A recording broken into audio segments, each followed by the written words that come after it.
Hello, everybody. Well, Jim's not here today. That rascal's working again. My goodness. However, the goddess will be in the house later. How's the sound coming through, everybody?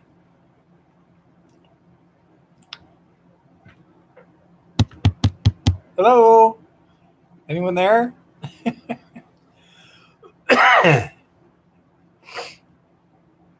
Okay, thank you, Alex. Anyhow, first, for the good news. Hey, Mr. Lodak. Eva is finally able to eat some soft food. She's doing better, and no complications that we can see. It's still got a ways to go here, but I'm feeling much more comfortable at this point. So I thought everyone would like to know that. Yeah, she's got more energy. The pain is much less, so everything's going really well there. Jim is out doing whatever Jim does when he won't videotape. And so not sure exactly what he's doing, but it has to do with those claims out there, I'm sure. But he's got work to do, so he's doing his work. A little bit warmer today than it's been. What was it, 80 degrees or something? I don't know. Let's see. 84 right now, according to my phone. Your phone says 84, and that says 80. Yep. So, anyhow, they may have been working a little bit longer hours or whatever. The days are getting shorter. That's for sure. Let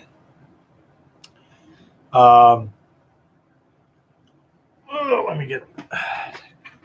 Jim's not going to be here. I can use this other chair.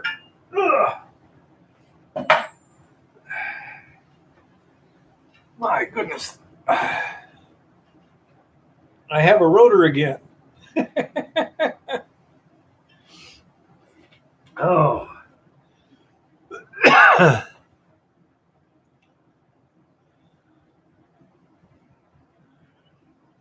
I was wondering, there was some smoke. Did they get it under control, Alex? Maybe I ought to call Chris. He doesn't seem to be showing up right now.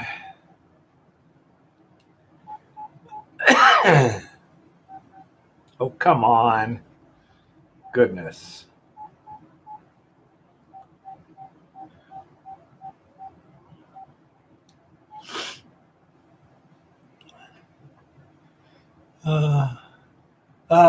No, that's for the impact mill.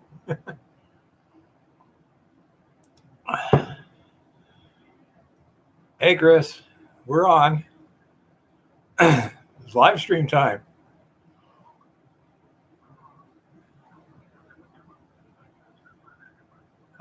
Oh dear.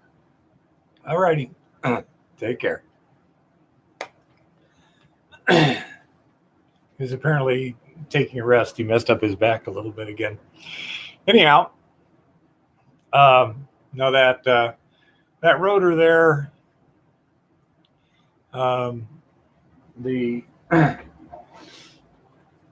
shaft failed, and as you can see right there on the side, there's a little bit of weld. When I put the rotor together, I lay the shaft, put a piece of metal on it, weld it, and build around.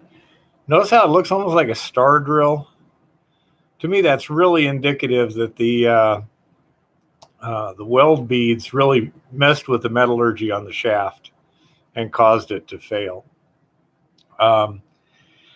Couple possible solutions to this, depending upon whatever, but for right now, I basically had a local shop here just drill out the old shaft, and they got the hole in close enough to center that it was pretty easy to align the new one.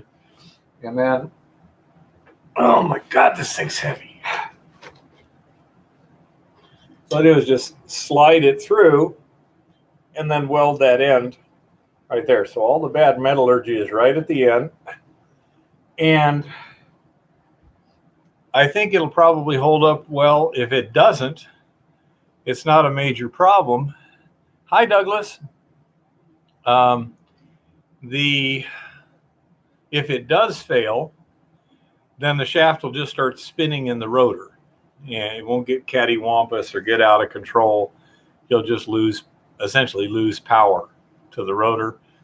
So you can take it out. Then the next possibility is cross drilling it, putting in some kind of a bolt as a drive pin. And then we'll see how well that holds up. In the long run, there's a number of possibilities. Chris had an interesting one. Take the front drive shaft off a front wheel drive car and use the outer spline section as the core of the rotor, weld onto that. Then the inner spline section, turn the outer end of that down to the 1-inch diameter, whatever diameter the bearings are, and then, work out some way of just pinning it or whatever to the shaft. So that would definitely provide plenty of drive. But I don't think the problem is so much with delivering the rotational torque as it is with just dealing with the vibration and preventing embrittlement. So we shall see what we shall see. But I'm afraid I'm going to have to make another rotor for Jimmy someday, and so I'm working on that. One of the big problems is, of course, you can use a bigger shaft. You could also take and just weld out here to the shaft, a couple like 1-inch welds. Don't do any welding over here and do most of the welding from plate to plate like that. But we'll just have to see what's easy enough to do. Another possibility would be to use a sleeve around the shaft, weld the sleeve, and then pin it. Again, it's not the shear forces that are causing the failure. It's the flexing from the vibration.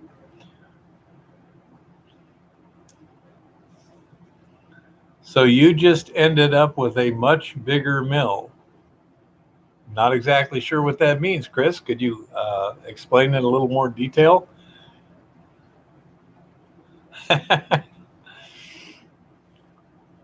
Well, Craigslist? I don't know. Anyhow, I should have that back in the impact mill and running tomorrow.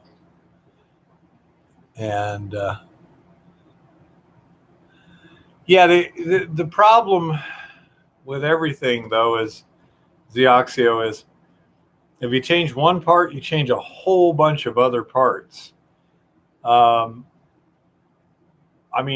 I built Jimmy's mill, I didn't like how much flex, so I redesigned it to have an 1.25 inch shaft instead of a 1-inch shaft. And that required redesigning the support, the main frame, redesigning the attachment points on the main frame, redesigning the length of the paddles on the rotor, and a few other. Wow, pretty cool, Chris. Lots of, everything is all interrelated. So when you change one thing, you got to redesign a bunch of other stuff. So it's just, that's the way life is. So I don't think Jimmy's shaft is going to hold up forever. Luckily, he's not using it a whole lot right now, so that gives me some time to work on a good solution for him. With this one here, I'll be putting some hours on it, pretty steady. And therefore, if the non-heat treated shaft basically holds up fine, then I can just use the sleeve and shaft method to make a new rotor for him, and nothing else changes except the size of the plates on the paddle. Those now have to become longer. Not a huge problem. Also looking in, hi Thalia. Hi, Thalia. I presume you just heard her. She's doing better, Thalia. She's recovering now. So that's good. You'll be seeing her later. Hey, dude. Hey, everybody else. Xioxio, while theoretically it would make things a little better, I think it's not nearly so much the impact with the rock as it just the lack of perfect balancing and such. And even if it was perfectly balanced, it would get out of balance. So you've got a big heavy weight. I mean, I don't know what this thing is, but I'm saying 35, 40 pounds, and it's rotating. And so it's a little bit out of balance. It's trying to do this, and that's where the vibration comes from. And I was actually surprised the bearings are still in perfect shape. It was rather peculiar when actually these rocks are softer than down in Tucson, substantially. Hi, Mr. Virtue. And so I'd stopped the mill to refuel it after about 250 pounds. When I started up again, it's hitting something. So I took it apart, and it looked like maybe it was the cover plate. So I ground off a little high spot. It was even louder. It's like, what the heck? So I took the cover plate off again, and I picked up and down on the rotor, and I'm like, wow, it's got play there. I shouldn't be able to feel any play. The bearings must be wearing out. So I loosen up the set screws, and I'm starting to try and drive the shaft out from the bearing, and the rotor falls off the end because this part here was about that far inside the four plates. But it's like, wow, I'm glad it didn't do that at speed. So anyhow, we shall see how this solution works. If that weld right there fails, then we'll go to a cross pin. If the shaft fails, we'll go to a higher quality steel shaft. That was $7 of shaft.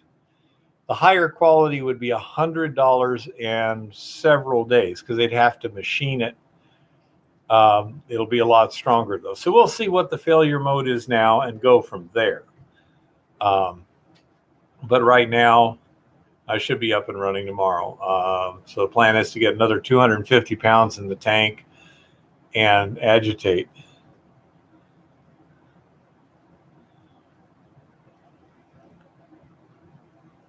Wow, that's amazing, Mr. Lodak. I'm wondering what mine they found. That's a pretty good mine to have actual stamped bars. Yeah, I say it'll be interesting to see. I think we got it under control for the moment, Chris, but whenever you're building prototypes, you assume there's going to be problems. And one of the problems is things that wear out or fail over time, and you can't figure that out until they wear out or fail. So this has had, I'm guessing, a couple of tons of material through this particular rotor shaft. I'm guessing 20, 30 hours of use, which is way too early to fail. But I'm pretty sure, I mean, I know that we can do a lot better because of where and how it failed. It's not going to be hard to improve on that. So we shall see what we shall see. Let's say one of the things is when I was welding to the shaft, I was doing a continuous weld. You'd have a plate and I'd weld continuously here. And then when I stick another plate like that, I'd weld that plate there and then continuously weld it here. Well, I can go to some short skip welds because basically all these other welds do is keep it from warping. So as long as they're strong enough to keep that from happening and provide the shear, rotational shear strength in rotation, we don't have to have a whole lot of weld bead there. So if we had like short welds and kind of staggered them like this so that no particular plane of failure develops. See how they all failed at the same place, and the one that it was a little bit long, it literally broke the weld there. So by having them stop at different planes, you won't have that stuff like that. It's a 6.5 horsepower engine, so it's not the torque. Trust me, it's only being driven by a single V-belt, and a single V-belt is not going to twist apart a 1-inch shaft. That's vibration and embrittlement from the welding. So I say there's a number of different ways to deal with that in the long run, but I just wanted to get running again with this rotor to save a lot of time and money fabricating. So drill out the old one and weld the cap. By the way, Chris, skeptical one, standard drill bit, big drill press, about 15 minutes with manual lubrication every bit. Just, it's all it came out, no problem. No damage to the drill bit, and it did fine. The hole was just slightly off center because the drill started a little bit off center because of the broken end, but not a problem.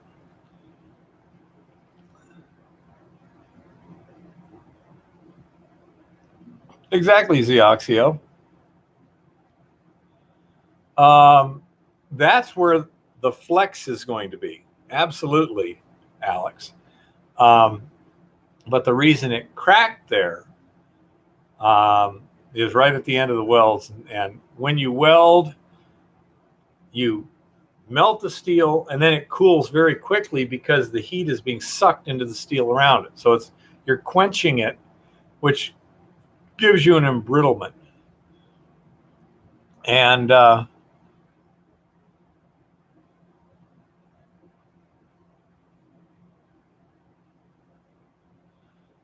yeah, that would help, Zeoxio. But again, I'm doing it without any machine tools at all. Zero, zip, nada. I build this thing with no machine tools.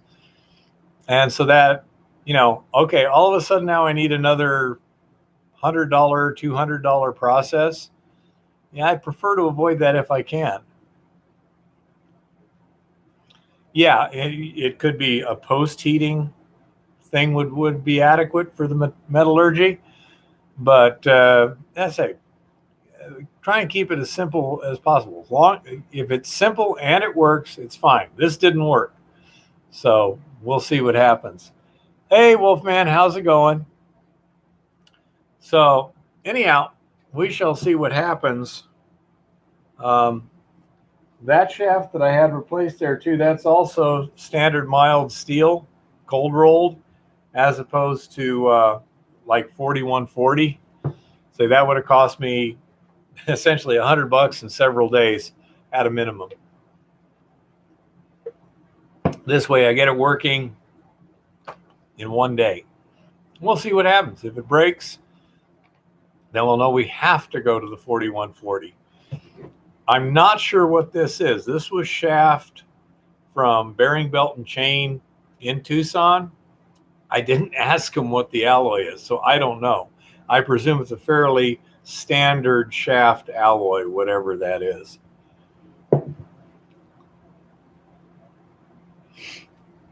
See, I don't know what this is. This was manufactured shaft. So I don't know if it's cold rolled or not, but cold rolled is a fairly standard shaft apparently. So I don't know. The machinist said 4140 would probably be about the best bet in terms of strength. I have no doubt that there's a lot tougher steels than the cold rolled. But again, to a certain extent, it's experimentation time. I want the failures to happen while I'm running it, so I don't disappoint customers, and I know what's going on, and I fix the design flaw. I don't want customers to be finding the design flaws.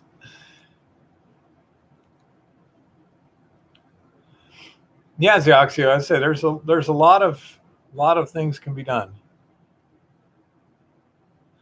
Yeah, Chris, I say your idea of the front drive shaft is not necessarily bad if I had a lathe.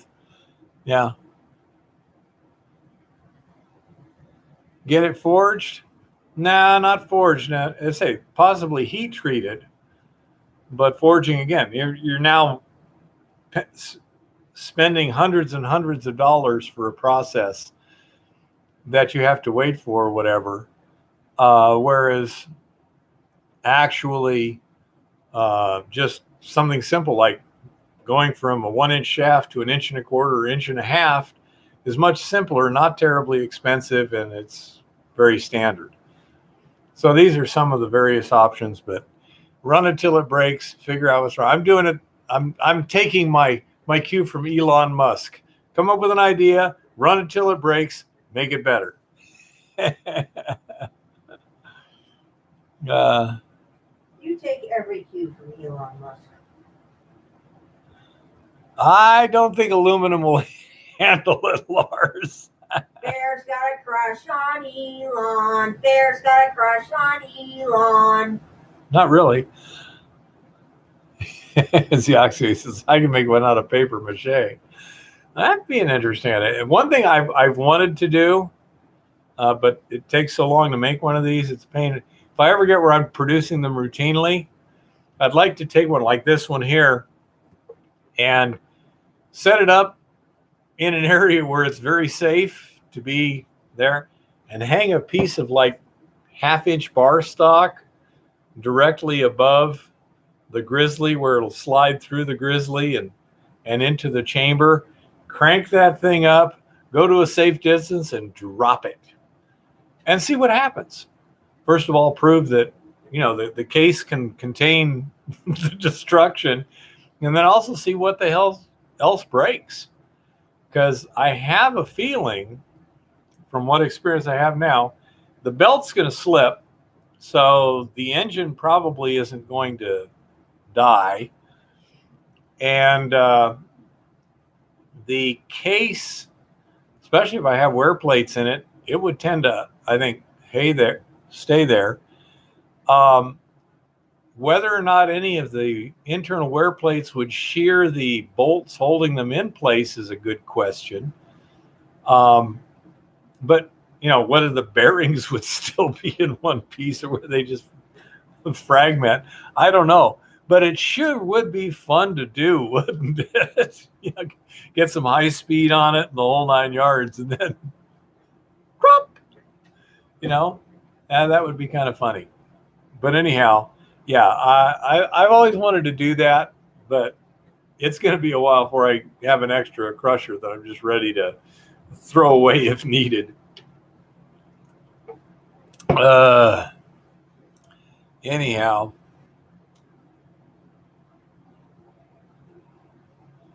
Oh yeah.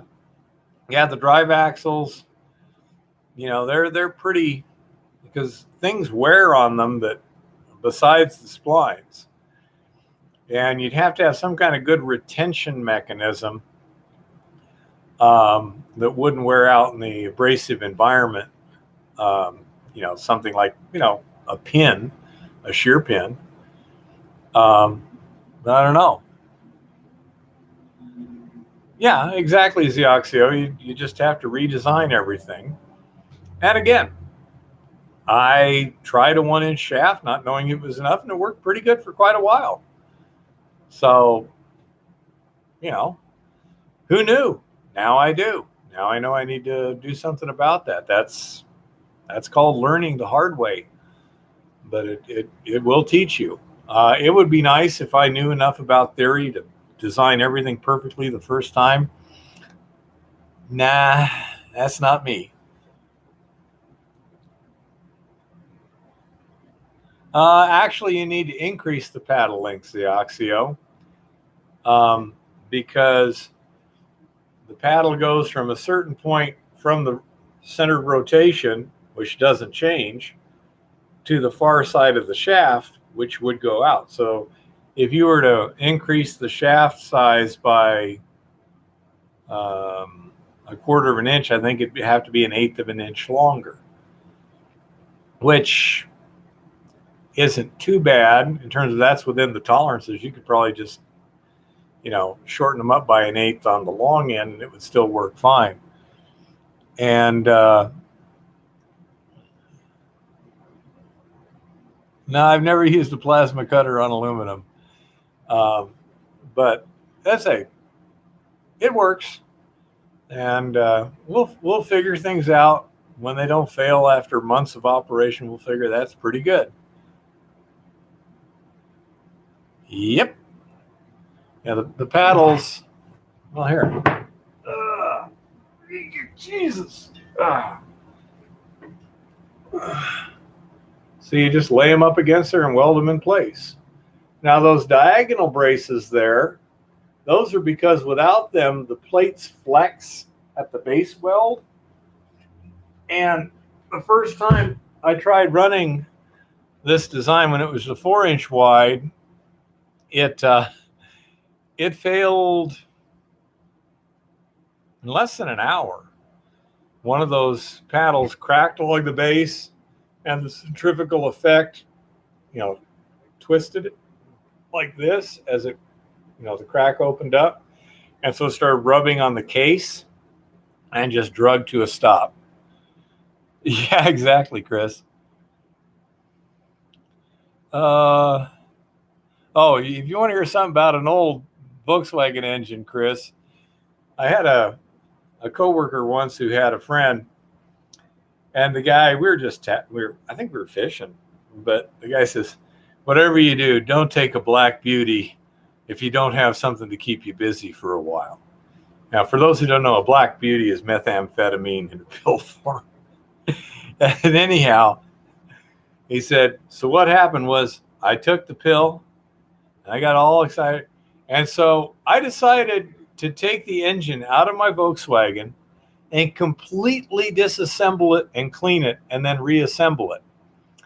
The pill lasted until the complete disassembly part was done. Then it wore off. And it took him another 3 days to get it back together again.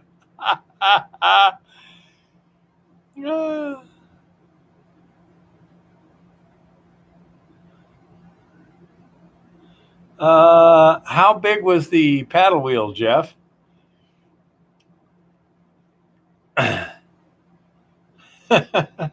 Yeah, it's tough if you're taking uppers. I mean, I got a rock star here because I wanted to make sure I didn't get all droopy during the live stream. But 4-foot diameter, yeah, I can see that. Yeah, mine's 20 inches or something like that. It's not 20, 21, 22 inches maybe. It's not very much. The RPM's a little higher. It's a 1500 RPM. But yeah, this is why, people who drink a lot of coffee, it's like, man, it'd be worth it to get through the withdrawals or whatever. For whatever reason lately, I have a bit of trouble sleeping. But if I get to sleep again around 4 o'clock in the morning, I'll just sleep through to like 8 o'clock or something. Then I'm, yeah, food, okay, I'll work on it. Luckily, Eva's still sleeping, so she's not like make breakfast or this, that, or the other. So there's no pressure there. But yeah.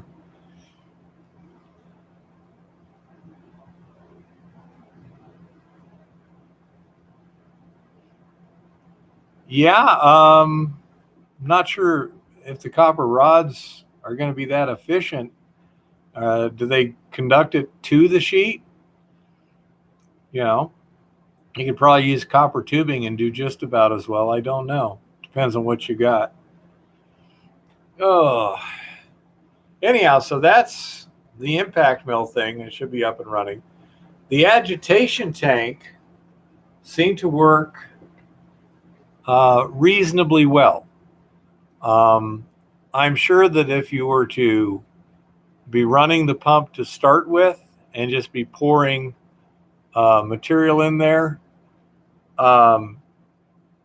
it would, work pretty well. Going to a cold start and letting everything settle and then restarting it, that's always going to be the trick. And so it seemed to do okay. And the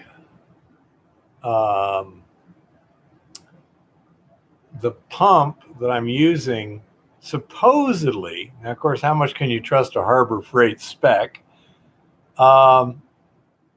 It supposedly pumps over 9,000 gallons per hour at full throttle, which seemed to be working about right.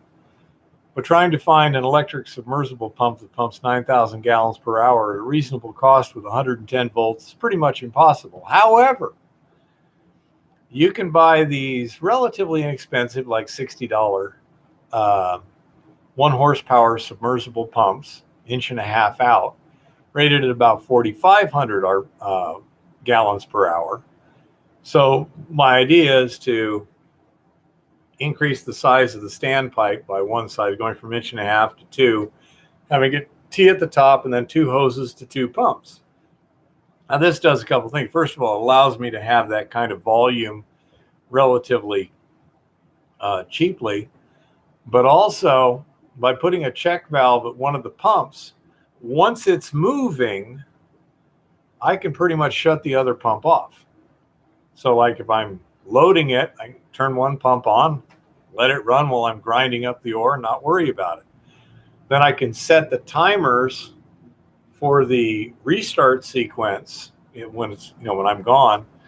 And we want to try and save energy because it's a solar system. Have one pump come on, run for a minute, 2 minutes, whatever, then have the other pump come on and run for 5 or 10 minutes, whatever it takes to bring it up to speed, and then it shuts off and the other one just maintains the flow. So energy efficiency wise, it would be much better. And well,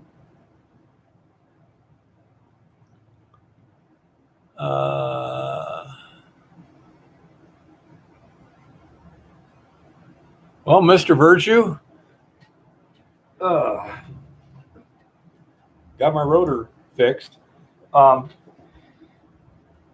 But by tomorrow evening, I should have a full 500-pound charge in 1,000 pounds of solution, basically, well, of water, and see how it behaves, how it stirs, etc. I'm going to make a little modification, add 2 jets to the manifold down there on the bottom.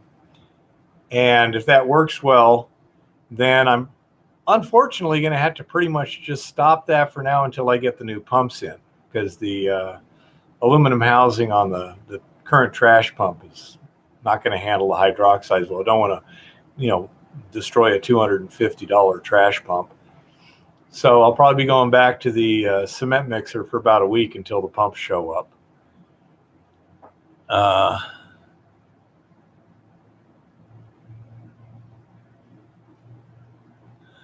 Yeah, I agree that they don't have much durability. Just don't know how well they meet the specs. Yeah, exactly. But an extra $250 pump is a whole lot more than an extra $61 pump. And assuming that it works well, then yeah, that would be the plan. you'd have an extra pump. If a pump fails, you just take that one out of circuit, put another one in, order another one up. We'll see if the supply chain gets screwed up any worse. Maybe have 4 on the shelf. We shall see. That is the tinfoil hat report tonight. I'm talking about the mill. The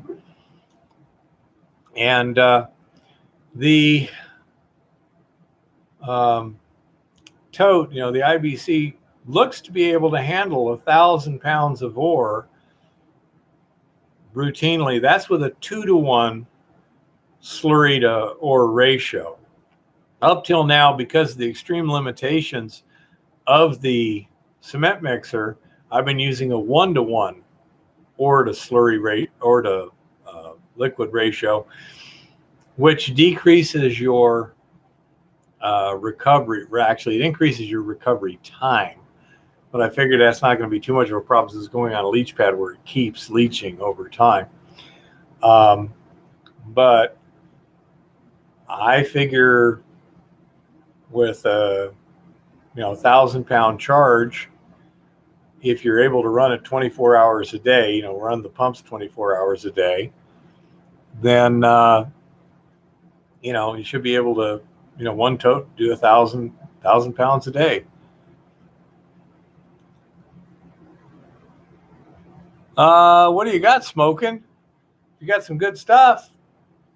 I got a ranch. You could just, offload out there.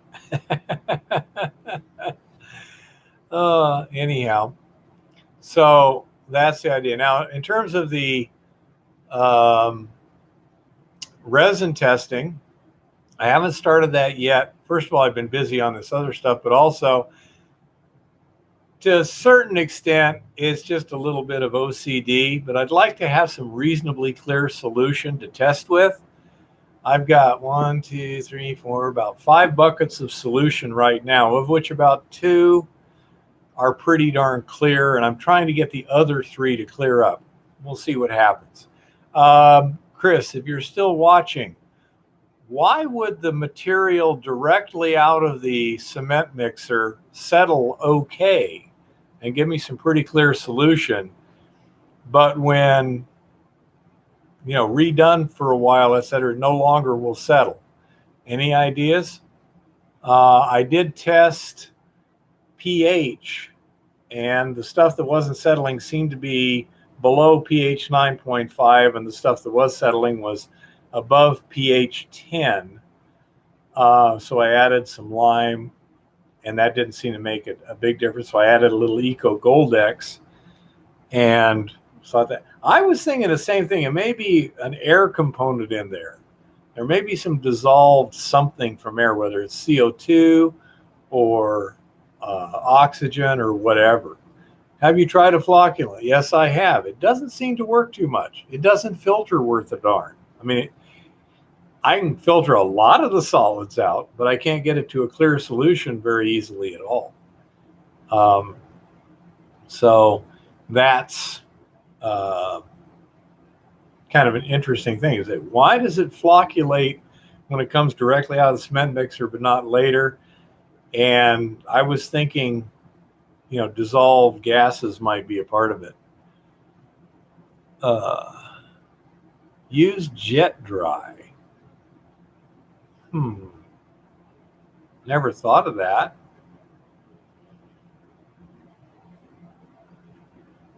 Could be oxidation, changing the surface chem. Yeah, could be lots of things.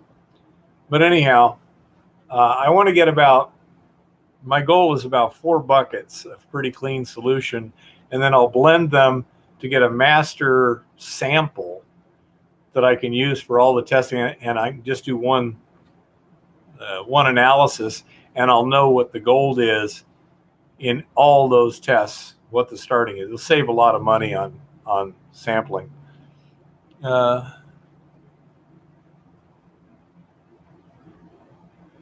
Yeah, I would imagine that if it was dissolved gas inhibiting things, it would not work. It must be a dissolved gas enhancing things.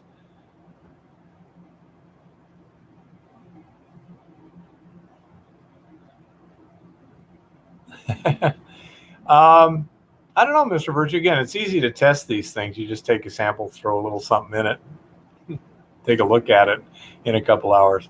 Little one, can you come over here and take over for a minute while I take a short break? Can you give me about 3 minutes? Yeah. I'm in delicate negotiations here. Actually, no. I'm playing my game. Zioxio 160C. Yeah. That's right. F. That makes sense. Yeah, you can just bring it up to a boil and stop and say, I have a feeling it's the dissolved gas that's helping in some way. Not sure how, if that's what it is. So I'm not sure. Also, they'll be sitting outside for a day or so doing the course settling. So there may be some sunlight effect also. Simply don't know. It's interesting, though, to see that there's such a dramatically different effect for an unknown reason. I'd like to know the reason so I could make it happen at will. So I'm doing some testing to figure it out. The latest change to the impact mill with the extra wear plate in there seems to have reduced the grind size even further.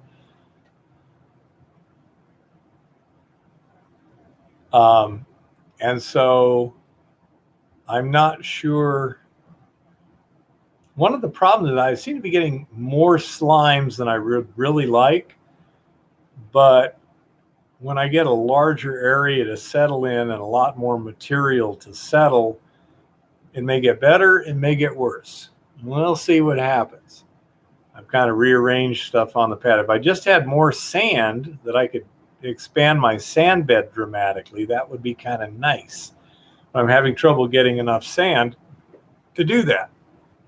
So that's a problem. But over the next week or so, I should be doing the cement mixer more and hopefully getting more sand. If you insist on taking a break, you slacker. Oh, well, yeah. Biology. Hi, buddy.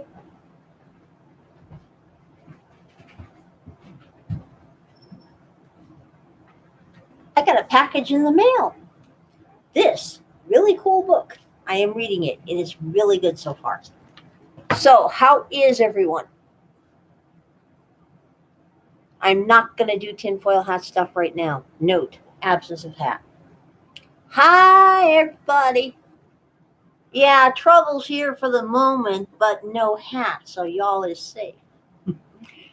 Tonight I'm going to be discussing a lot of supply chain stuff because there's all kinds of weird stuff going on out there. Yeah, the book is really cool so far. I am really enjoying it. I had read parts of it long ago, but it's nice to have it so I can reread and flip back and forth and everything. It's really cool. Thank you.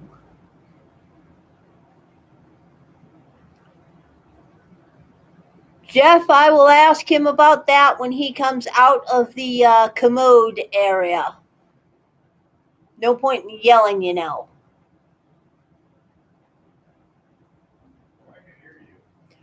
Jeff wants to know, didn't you say that stuff fails to clear after a couple of hours, but it clears right out of the cement mixer, so it clears and then refogs up?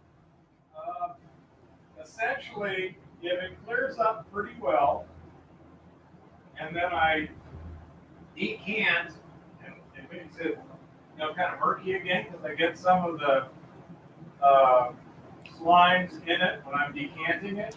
Okay, so essentially, when he pours it into the first Tupperware type container, when he decants it from the cement mixer into the wheelbarrow, it clears really well.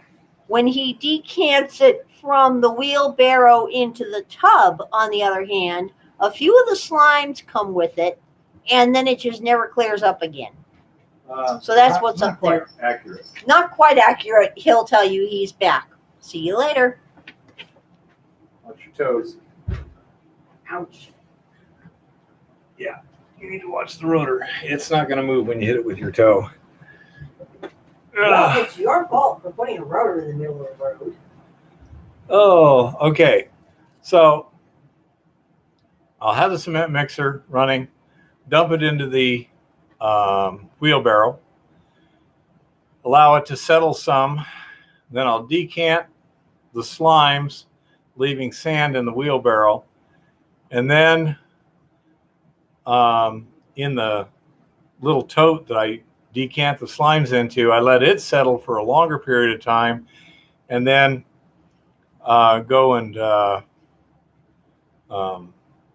stick a bucket in there and let it run over the lip of the bucket into it like that. Then I'll set that off to the side. And as of lately, when I set it off to the side, that'll settle pretty clear at that point. But then afterwards, when I'm decanting that, if I get very much slimes in the first decantation from bucket to bucket, then it just doesn't want to settle out again. You know?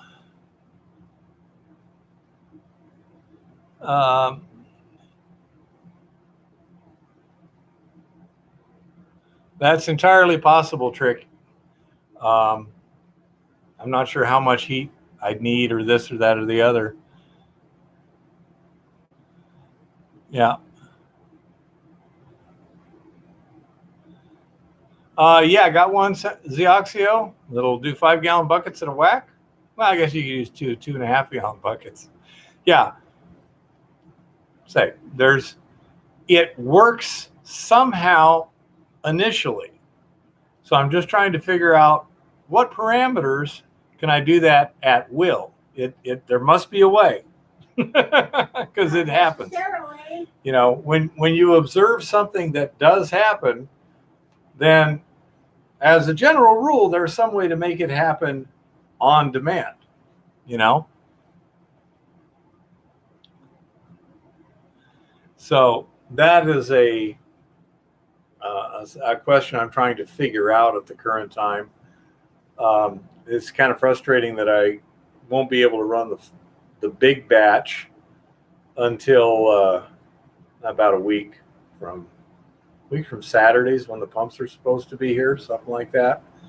But in the meantime, I've got lots of resin testing to do. And it doesn't have to be clear solution for resin testing. It's just, since I got about half of what I wanted already clear, it seemed a bit, annoying to cloud it up with some other stuff. The cloudiness is not going to affect the resin's performance. So that's not really a factor except for aesthetics.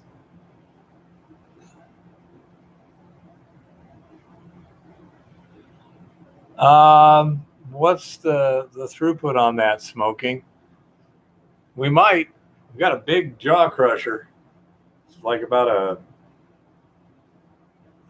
10 by 16, something like that. We're not using right now. We don't have a motor mounted to it, but it's a beast. And I'm using the RC46 with the rollers pulled apart, just a jaw crush material. Another thing is, the latest material we got, we're using a rake to sort the larger rocks from the remainder. Then we were visually hand sorting the larger rocks and discarding them for the moment. They can be recovered later if we want. The stuff we'd done previously indicated that the half-inch minus, it's actually more of a 3/8 minus or a 5/16 minus. It's half-inch expanded metal, and the holes are not a half an inch. But anyhow, the fines on that were running over twice what the raw material was, but we were throwing away anything bigger than that. Due to the tremendous wind the last time we were up at the mine, we tried foregoing that. I was actually at a time sorting. I'd rake, hand sort, throw away, and then I'd take the fines from the raking, throw them on the screen, and we're splitting those into two portions. Half-inch plus, half-inch minus. And then when we had to stop that due to the wind, I just took the mixed material to the ranch and I hand screened it to 1/2 inch.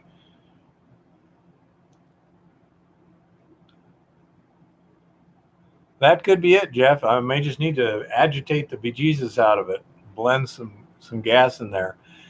But I then took the 1/2 inch plus and the 1/2 inch minus, split them down, sent them off for assay. And the 1/2 inch minus, while still profitable grade, was 1/4 of the 1/2 inch minus. So that's just to remind you folks that sometimes screening can do an amazing upgrade. That was pretty dramatic. Since it's already mixed and since it's all ore grade, I just ran it through the jaw crusher and then run the blended stuff through the impact mill without trying to segregate, because there's no real reason to it, but you're going to run it all anyway.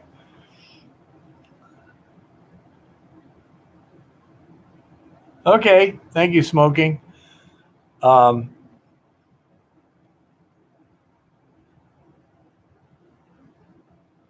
Yeah, and I tried that with adding some lime and Eco Gold X yesterday, I think.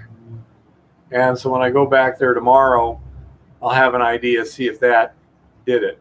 The idea of using aeration and seeing if that helps too, that's an interesting idea. I've got a paddle blender out there. I could take it, put it in like, 1/2 bucket full and 2 buckets of that stuff and just whip the heck out of it and see what happens. That's an interesting experiment. I can give it a shot. Okay. But I say I will be getting into the resin testing this week because I'm going to be not able to do a whole heck of a lot until those pumps show up in terms of the big batches. But assuming the big batches work, then I'll be able to do 500 to 1,000 pounds at a whack, which means in at most 3 days at the ranch, we'll be running out of ore because of the pure transportation requirements. With a full empty pickup, not the Bago, but an actual pickup and the flatbed with a quad on it, we can only haul about 60, 70 buckets, something like that. So, basically 1.5 tons plus a little bit, if we stack some buckets on top of each other. So at 500 pounds a batch, that'd go pretty quick. The other thing is if in fact the acquiring of ore becomes our bottleneck, then we can agitate it longer. There's no reason we got to dump it onto the pad after 24 hours, 48 hours, whatever. Whatever the thing is. Let's say we go to the mine and in a couple days on site, we get 1.5 tons that we bring back. And that's going to be 2 750-pound batches. Well, we could, agitate for, say 3.5 days on one, dump it, load the other one, and then let it agitate while I'm out at the mine. You're going to get better recovery, guaranteed. And so that's, as we're playing leapfrog, we basically say, what's the bottleneck? Address that. Then there's a different bottleneck that's slowing us down. You address that. And we're just kind of leapfrogging until the mining is our bottleneck. That's the idea. And I'm expecting the mining to top out at 1 ton a day, something like that. So we shall see what we shall see. We're also looking at other possible work around here, other mines, basically custom milling or joint venturing, things like that. Montana B does not have any obvious giant ore body there. There's places that's ore. There's reasons to believe that if you keep sinking along structure, you may find more ore or richer ore. It's a possibility. It's not a guarantee. So one thing that we're looking at doing is finding other mines to either process their ore or else joint venture with them. Right now it's being transported in buckets because it's got to go into a quad to get it down off the hill. It can be transported easily in a quad. Right now we have a rack on the back of the quad that holds 3 5-gallon buckets, call it 150 pounds.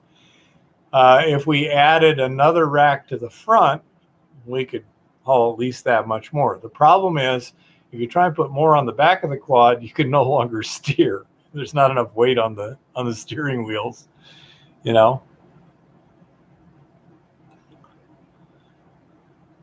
The expected gross rate of return, I'm not going to give you precise numbers because it's confidential, but using my conventional rule of thumb of 1 ounce to the ton, a foot wide or whatever, at 1 ounce to the ton, then we would be recovering, what's gold now? Let's just say 1,700.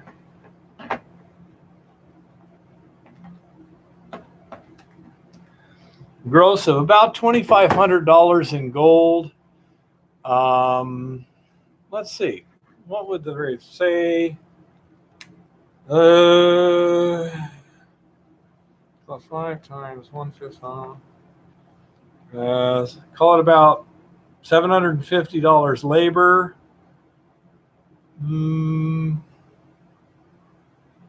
Actual fuel and stuff.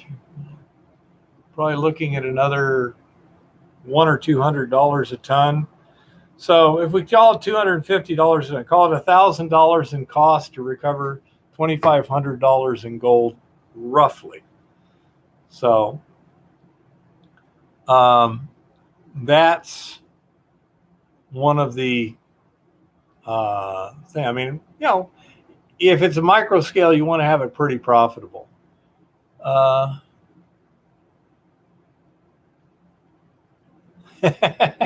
Nice one, Mohammed. A 5-gallon bucket. Let's see. That'd be 52,000. Okay, so that's 40. I figure about 50 pounds per 5-gallon bucket. Although the older I get, the less I like to put in per bucket. So we have $1,700 divided by 40, about roughly $40 per bucket. Should work pretty well, Mohammed and Mr. Virtue. Yeah, it should be workable. The question is, how much ore are we going to be able to mine before we run out of contiguously accessible ore? In other words, we're mining and now every place we can see with our, or touch with our hands is no longer ore grade. That's the question. And then at that point, what do you do? We can try some drilling, especially as the middle decline is above the pack rat structure. If we were to drill just a little bit sideways to hit the pack rat structure after 30 feet of drilling, something like that, we could hit it on both sides of the middle decline and get an idea what's there. And let's see. Yeah, you can use gravity-powered high lines and trams and things like that. Yep. Yes, smoking those would work. As a matter of fact, we have a bunch of sandbags that I got for out of the ranch there, and the supply is relatively abundant at zero cost. So that may be something we do. It would be somewhat easier to use sandbags if, for example, we crushed it on site. Like we hauled the RC46 behind the Bago, and then the flatbed with the quad, and you mine it, you crush it, and then you put it in sandbags and stack it. That could work. That's a lot of things.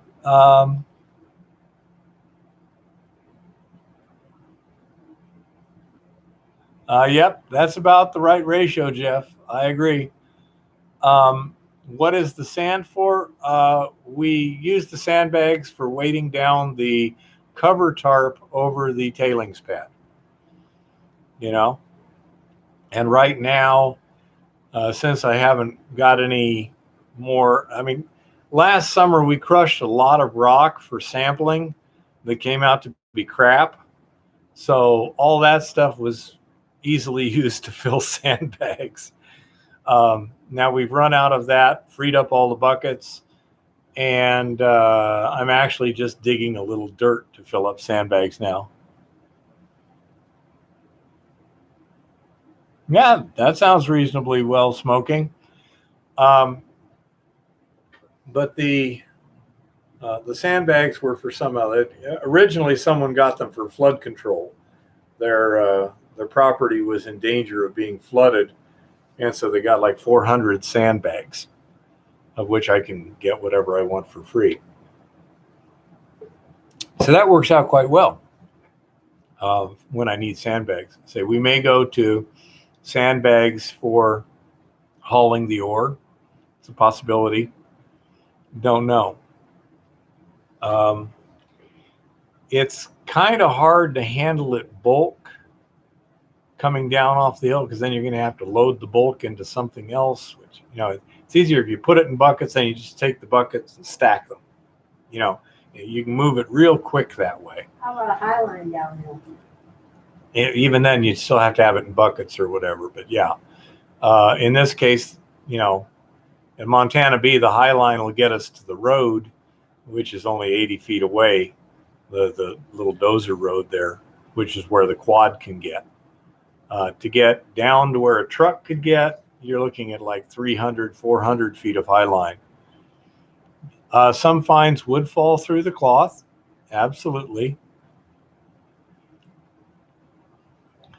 Yes, Jeff, that's the idea. It is an alternative that should work. Yep.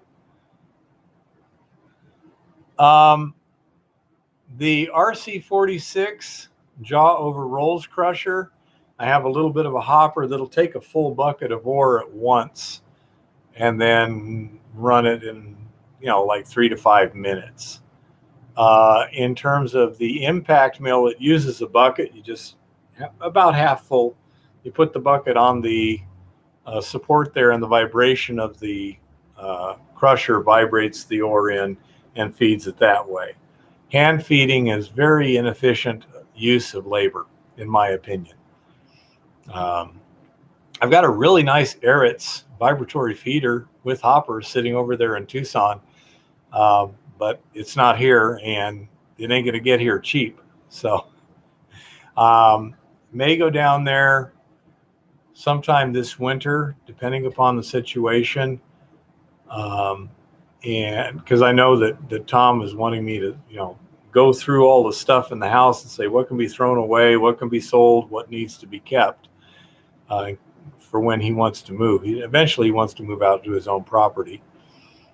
And that'll be there. And then I've got my separation table, the Audit's feeder, and a number of other things there that I'm including some electrolytic stuff, etc., that I would like to get up here,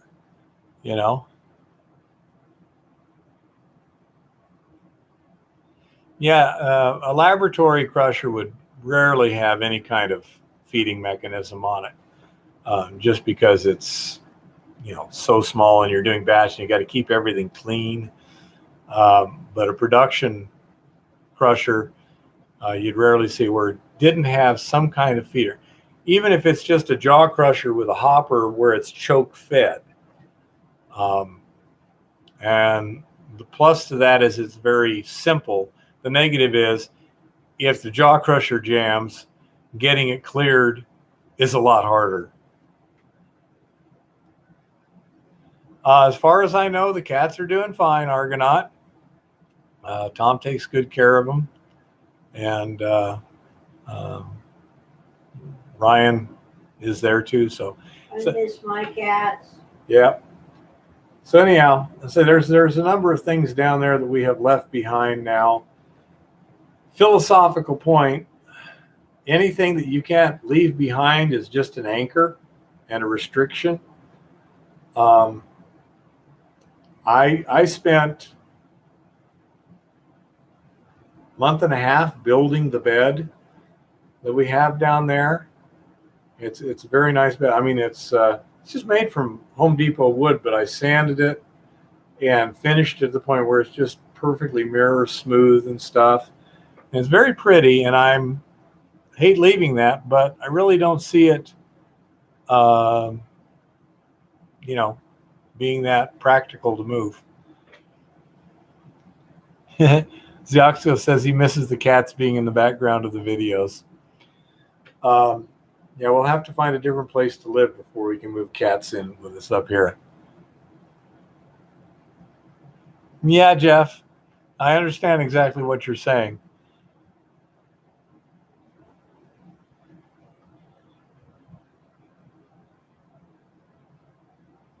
No, I haven't tried the Jinshan gold dressing agent.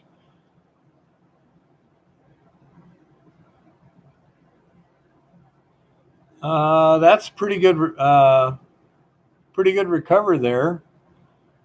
Jindan gold dressing agent. Okay, somewhere I've got a notebook here. Oh, notebook. For all I know, it's pretty much the same stuff. Let's see.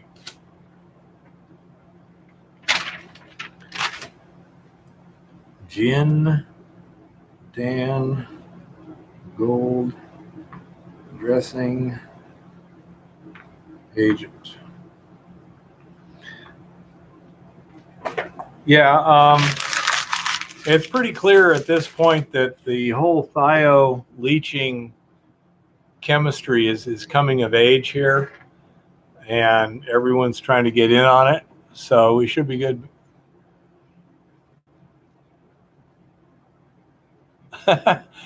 Yeah, I can see Zioxio. Leave the silencer with a friend. This might work with zinc powder too. I have some zinc powder. I haven't tried that test yet either. Thank you, Tricky. You got my email, I presume?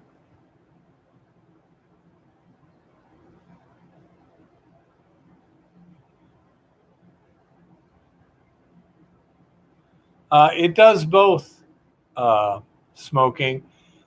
The leach bed both recovers the solution and allows the coarser material to be continually leached for a substantial period of time without having to have an agitation tank. So it fulfills both purposes. And that's, I really hate to do one thing when I can do two at once. And then at the end of the leach cycle, you can also theoretically put fresh water on it and recover some of your chemicals if there's enough chemicals to worry about recovering.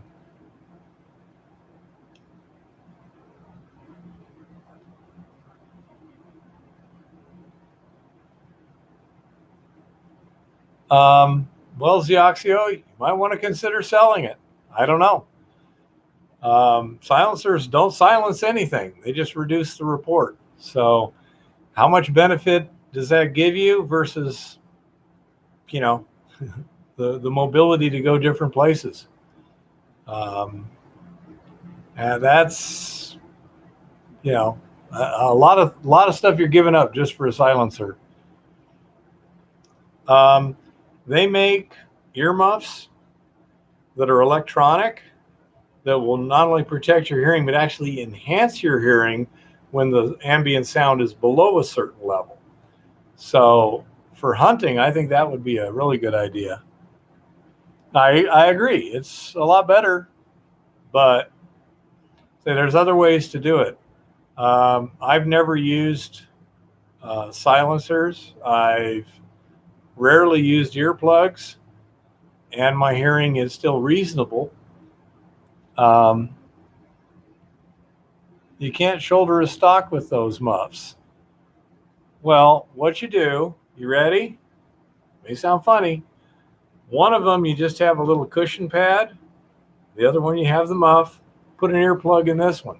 Besides, the one that's on the stock is not really getting much muzzle blast. You know? But I'd say the idea is to use that leach pad for both purposes. Now, the slimes, on the other hand, I may have to actually run them back into the agitation tank or something, or I'm toying with the idea of taking like a lance of Baron's solution and just running around kind of reliquefying the slimes in place once they're surrounded by other stuff. By adding Baron's solution, you're going to wash the gold out. You're not going to recover your chemicals too much, but you probably wouldn't have to have nearly as strong a chemicals. Again, you have to do some testing, but the presumption is the gold that's in the slimes is basically in the gold thiol complex, and it's kind of bound up in the water. So if you use just kind of a minimal solution to just rinse that, it should get most of the gold out. But it's a matter of testing various extraction techniques. If you put Baron solution in there, just kind of re-slurry it a little bit, let it leach. Even if you're skimming some off the top or whatever, and then do it again, sooner or later you reach a point of diminishing returns where you say, okay, that's good enough. Where that is, I don't know. But I imagine the slimes are running probably 1/4 ounce to the ton, just in entrained golden solution, just a guess.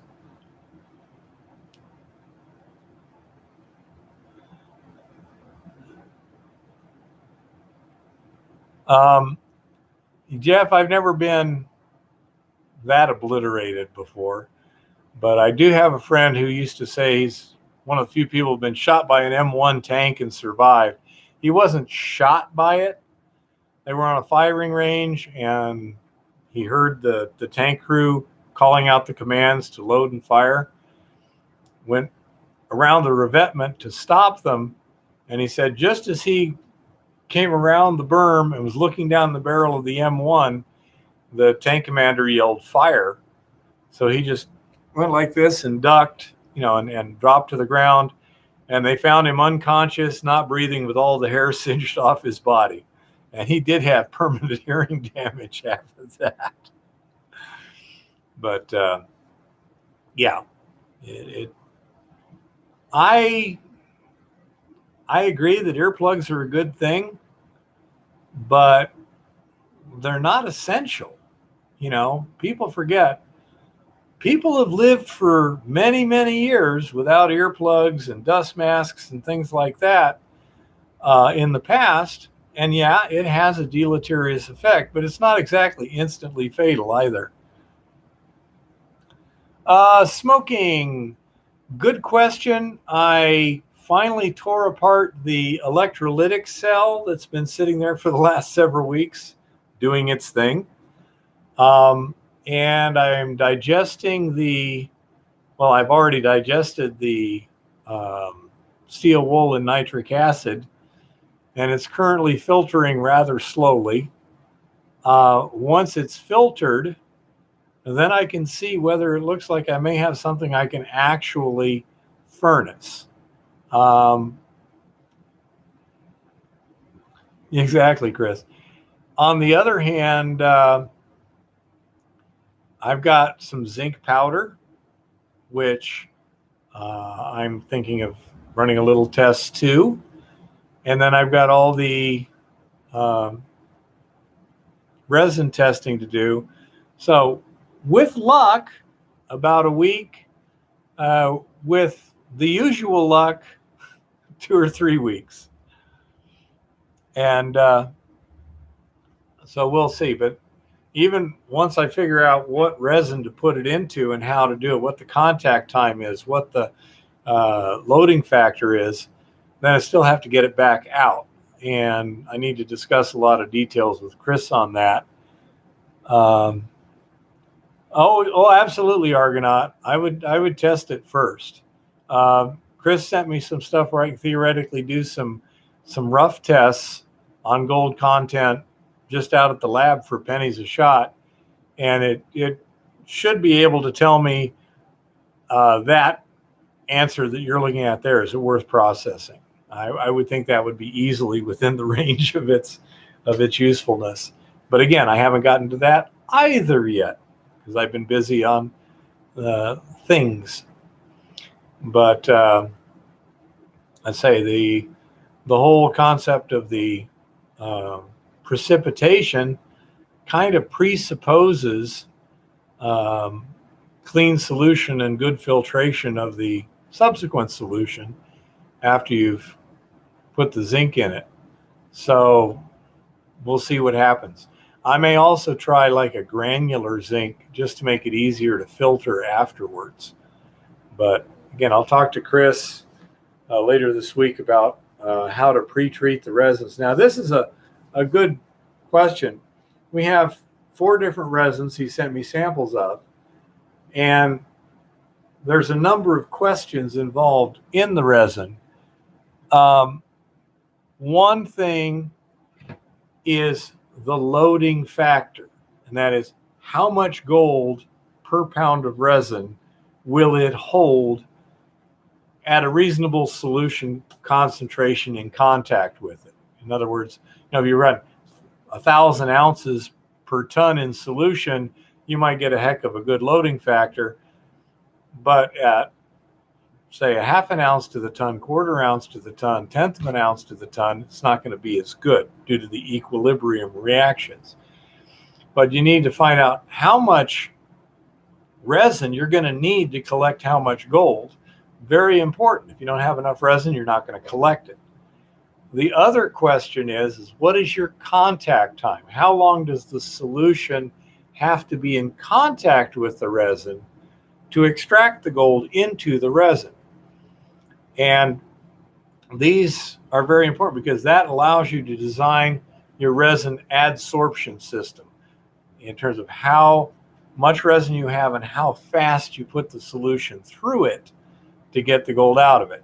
Right now, I have almost nothing in terms of data on that. So we'll have to measure those things and go from there before we actually are doing a resin absorption system of any significant size.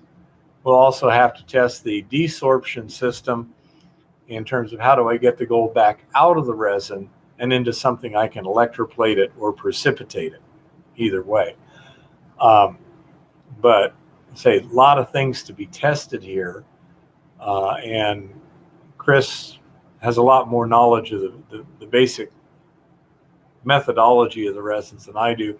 And I know some of these resins require certain pre-treatments, others either do not or require a different pre-treatment, i.e., for example, one of them I think we have to soak in brine for a while. That's what activates it, so to speak. And so I'll go ahead and work with him on that. Hopefully by next week I'll have some videos on the bottle roll tests of the resins to see how much they'll absorb out of solution, how fast. First thing is going to be kind of how much. If we got 4 different resins, so presuming I take 4 different bottles with the same amount of solution and the same amount of resin, and I put it in there and I run it long enough to get complete loading of the resin, that'll tell me what each maximum loading factor is. Okay. Now it doesn't have to be like 48 hours because you aren't going to do a 48-hour contact time. So you pick a reasonable contact time, let's say an hour, and then see which resin absorbed the most gold. Is it a clear winner, or these two are a lot better than those two, whatever, we'll find out. Then, of the winners, we'll take and see which loads faster by like 5 minutes of contact time. You know, say, okay, I got this sample, bottle roller for 5 minutes, quick, get a sample out of it, then do the other one the same way and say, okay, which one's loading faster? And then try and get the gold back out of it, expose them to the appropriate stripping solutions, and seeing if we got the gold that got absorbed, got it back into solution again. All these things should be reasonably easy to test at the local lab here. And then in the long run, we can probably do some process control, rough process control with Chris's stannous chloride spot testing there.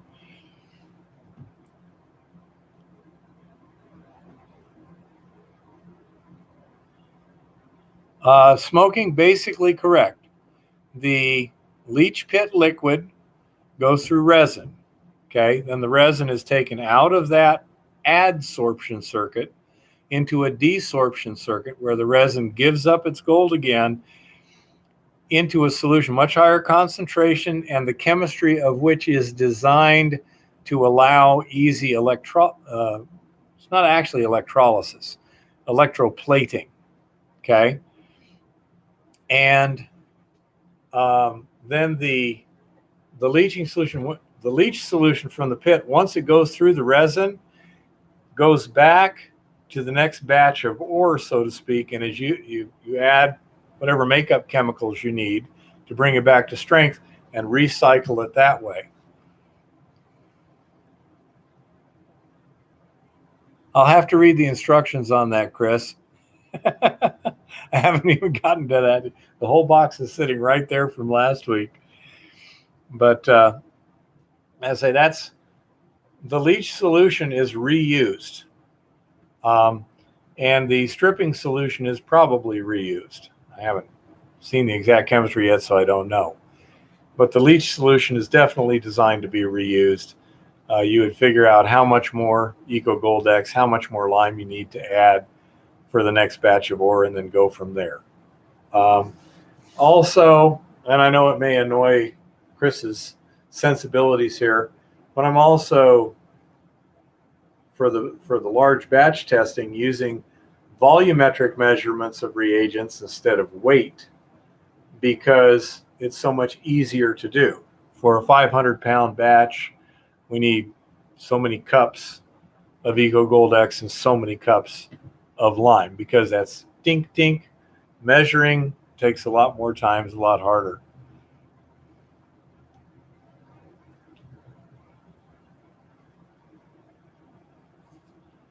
Okay, Tricky.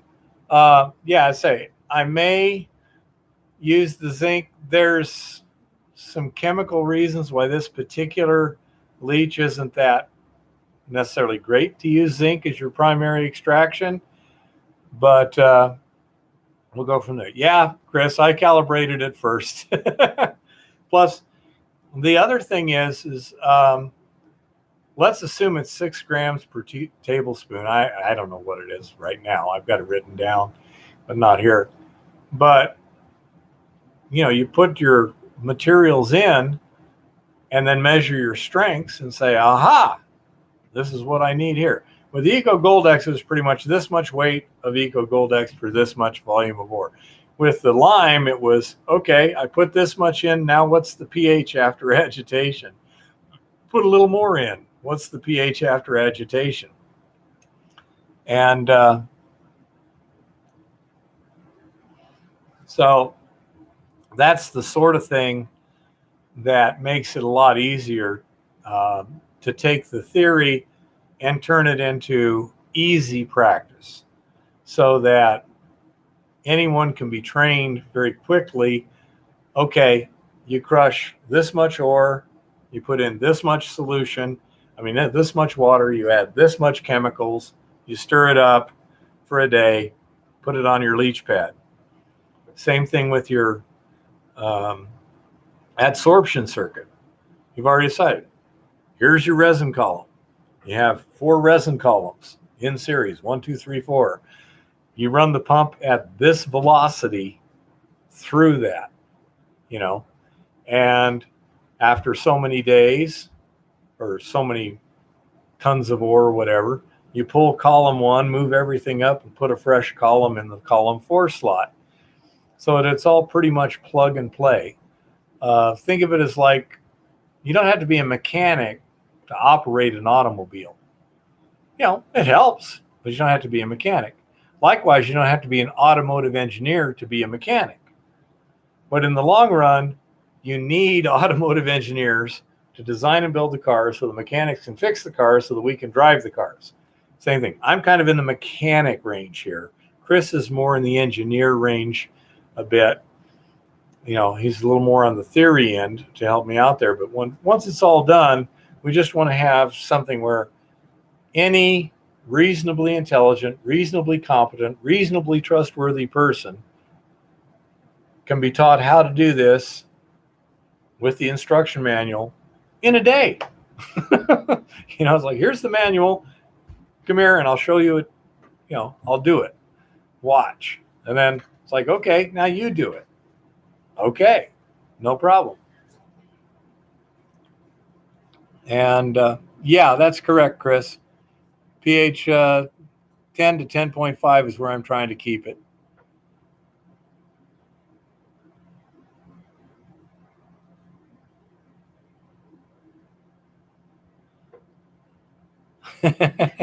Yeah, it's still things like designing the suspension so they work well is more than your average mechanic can do. They're about as hazardous as ordinary house cleaning chemicals. Okay, not as bad as bleach or ammonia, I don't think. About like Comet Cleanser, stuff like that. Not too bad at all in terms of the hazardous nature of them. We use lime, which is a standard construction chemical you use for mortar and stuff. And the Eco Goldex, the solution itself is only running pH 10 to 10.5, which isn't bad at all. And What is that comparable to? that's a good question. pH 10, 10.5.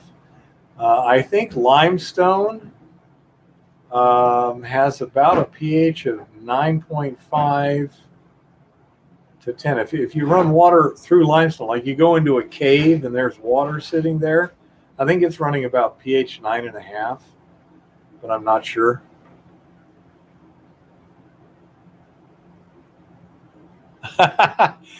Yeah, Tricky. You probably have some really good hard workers, but honesty is tough when it's really competitive. I mean, people are really struggling to compete and succeed. There's not a lot of resources, etc. Honesty is very tough with gold, regardless. Yeah. Gold makes people crazy. Yep. Hello, Adam.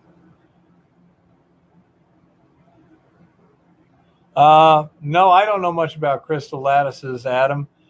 But Zioxio is studying that stuff. If you have a question, go ahead and ask him. Yeah, Tricky. It's not easy to find someone you can trust. So when you get them, you keep them. Anyhow, so here's Eva with the tinfoil hat report. The hat is in the house. All kinds of news this week. Just let me get some things put together here for you. Hi, Jeff.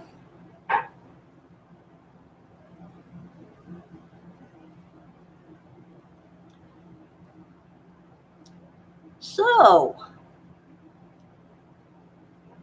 apparently, there are 39 workers trapped in a mine in Canada. So let's find out what's going on with that. Val SA, one of the world's biggest producers of iron ore and nickel, expects all 39 workers trapped in an underground mine since Sunday to be freed by tonight. Workers at the Totten mine in Sudbury, Ontario are safe, uninjured, and beginning their ascent via a ladder system with the support of a rescue team, the Rio de Janeiro-based company said in a statement Monday. The 39 people were trapped after an excavator that was being transported into the mine dislodged, blocking the shaft. They proceeded to refuge stations and have had access to food and water and been in frequent contact with the above-ground staff. Yay. Vale's shares fell on the news before recovering as the incident invoked memories of the 2010 San Jose mine cave-in in Chile, where 33 men were trapped for 69 days for being lifted to safety. While Totten is a far more sophisticated operation than San Jose, the accident may hinder Vale's efforts to boost its environmental, social, and governance credentials in the wake of 2 Brazilian tailings disasters in the past 6 years. Wow, these guys are kind of unlucky. One gotta wonder. We're doing everything we can to ensure the safety of these employees and will provide further updates as they become available, Vale said on Monday. In the first 6 months of 2021, Totten produced 3,600 metric tons of nickel, or about 4% of the company's total. Output is suspended and Vale is assessing necessary measures to resume production. Vale inherited the then inactive and water-filled Totten facility in 2006 when the Brazilian company acquired Inco. Vale spent about $700 million to bring the nickel copper mine into production in 2014. Well, at least there are no casualties, and apparently they had some really good safety situations in place. So, a little input from me.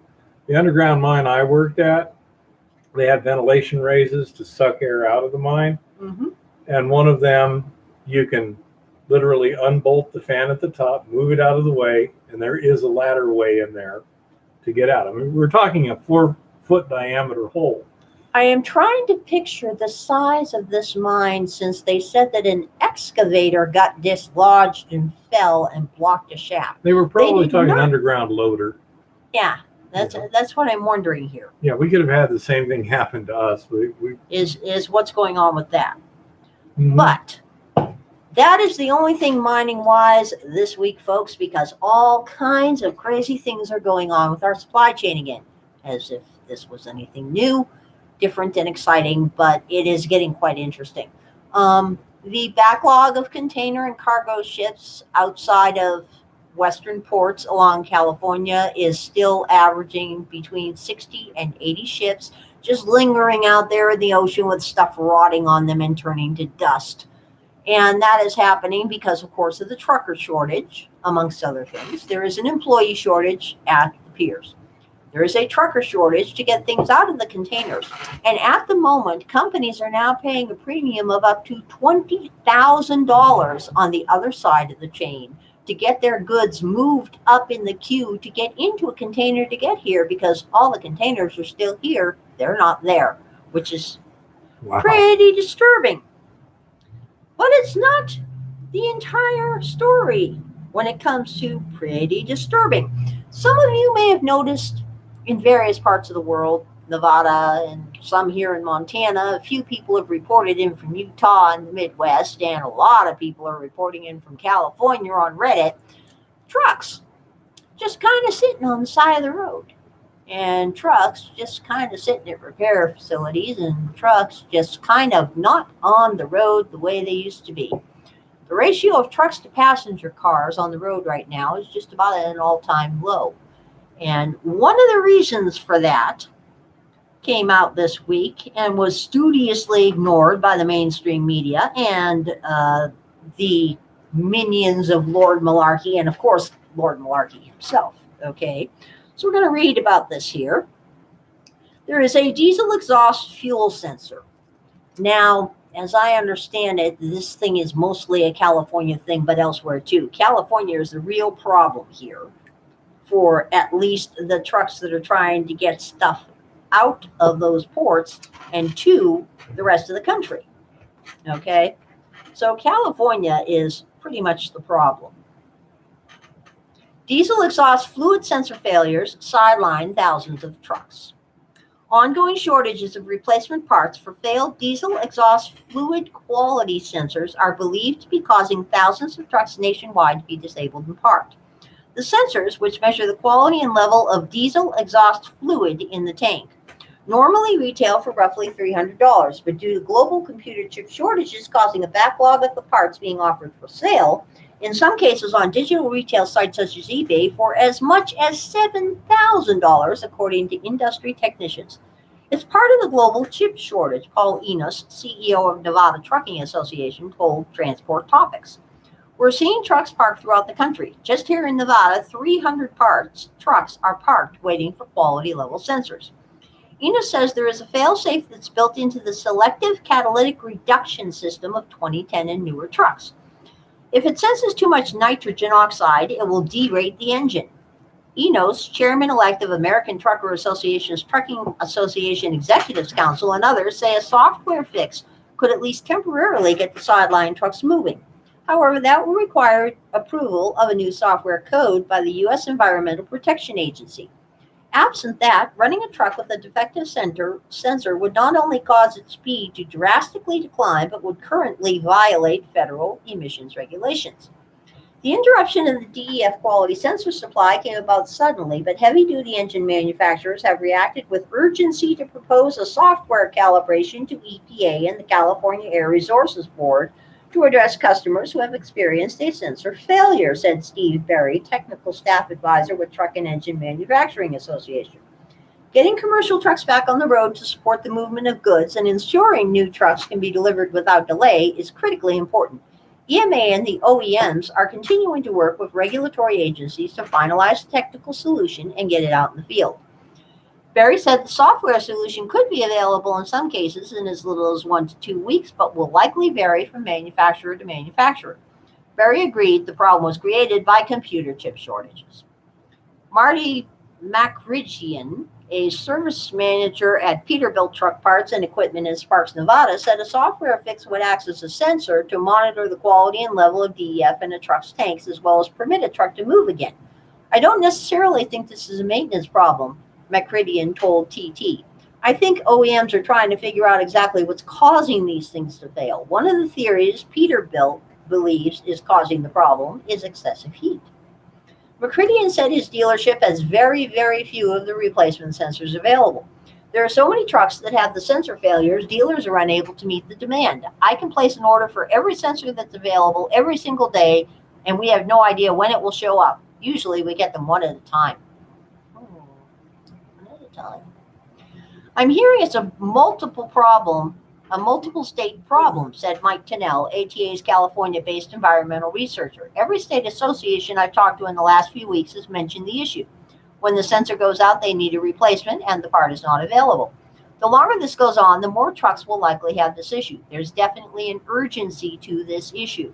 We're wanting a solution to be implemented as soon as possible. It sounds like agencies and manufacturers have come up with a solution plan, but it needs to be developed and finalized. In a statement obtained by TT, EPA said it's working with California Air Resources Board and the Truck and Engine Manufacturers Association to address the issue related to the ongoing shortage of computer chips and the impact it is having on replacement sensors. EPA and California Air Resources Board have reviewed the proposed approach and believe it is appropriate for the companies to implement the proposed interim software solution going forward as quickly as possible. The manufacturers must still develop new software code and test it to ensure it can be installed in vehicles in the field. The companies will also make a similar software update available for vehicles whose sensors have not failed but are among a group of vehicles where such a failure could be expected to occur. Now, there is more to this story than meets the eye at the moment. Since that article came out, I started doing some deep digging, and naturally I went to the front page of the internet, Reddit. There is no other place to actually get news since the mainstream media and malarkey are ignoring this. So I went to Reddit. Now, the EPA has indeed approved a software patch. What apparently is happening here is these chips are randomly and consistently failing for no apparent reason whatsoever. In fact, all the trucking mechanics that I talked to said a lot of these chips are actually failing the first time they start the dang truck. So I'm not sure how much that heat thing plays into it. And they're failing in brand new trucks within a week, 2 weeks, a month on the road. So the EPA did indeed approve the software patches, and the software patches are being implemented in trucks to get them back on the road. Apparently, this chip tells them whether the little tiny tank that holds this mysterious fluid has the right amount in it or not. If it does not, the truck will be derated and the speed will be cut down to 25 miles an hour, and you're kind of sort of screwed. Several truckers have confirmed that. Some of them say their trucks go even slower when this happens. The tanks are not empty. So they are putting in a software patch that is telling the system, okay, just ignore this chip because this chip is full of crap. I mean, it's just not, you know. Which is pretty funny since the chemical in the DEF is urea. Well, see, this does relate to mining. I knew it related to mining. Everything relates to mining. So they are implementing this patch, and according to the EPA, which is probably the fastest a government agency ever did anything in existence ever, according to the EPA, you get this patch if your chip fails and you've got a note from the mechanic that says we ain't got no chips.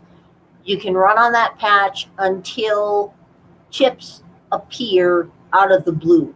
And then you have like 14 days to get a new chip and disable the patch. And the new chip will likely fail again anyway, but you know, nobody puts any sense in here. Now, a lot of the environmentalists on Reddit got all concerned because they were like, oh, so the trucking companies are just going to make more money by letting that DEF tank run empty and just sticking with the OEM code. They're all sticking together. Now, even I will say that is a crazy tinfoil hat theory, okay? Because DEF apparently is not very expensive. Mm-mm. There's no reason to take it out of the system. It may actually improve the way trucks run. Who knows? But the main problems here for us, supply chain wide going forward, are, first of all, these chips are failing as soon as they're brand new, which means they're massively defective to begin with. Nobody knows whether this is a software failure or a hardware failure or both. But they didn't used to be. They didn't used to do this. They used to be highly reliable. And by the way, they come from Panda Land. Oh, gee. I am shocked. Shocked, I tell you. I would be even more shocked if that was not the case. And right now in Panda Land, the lights are going out. The lights are going out in timed blackouts in several provinces, and in a main province that runs mostly on hydroelectric power and has been in a sustained drought, so they have no electricity. Factories and shipbuilding factories especially are being shut down 4 days a week.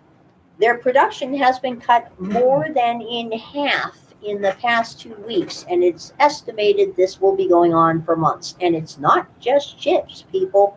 It's other forms of tech. So if you want a new TV, I suggest you buy it now, though I wouldn't bother. It is a wide range of consumer materials. It is things that smart U.S. citizens never buy from Panda Land anyway, like cat and dog food. Yes, Bear?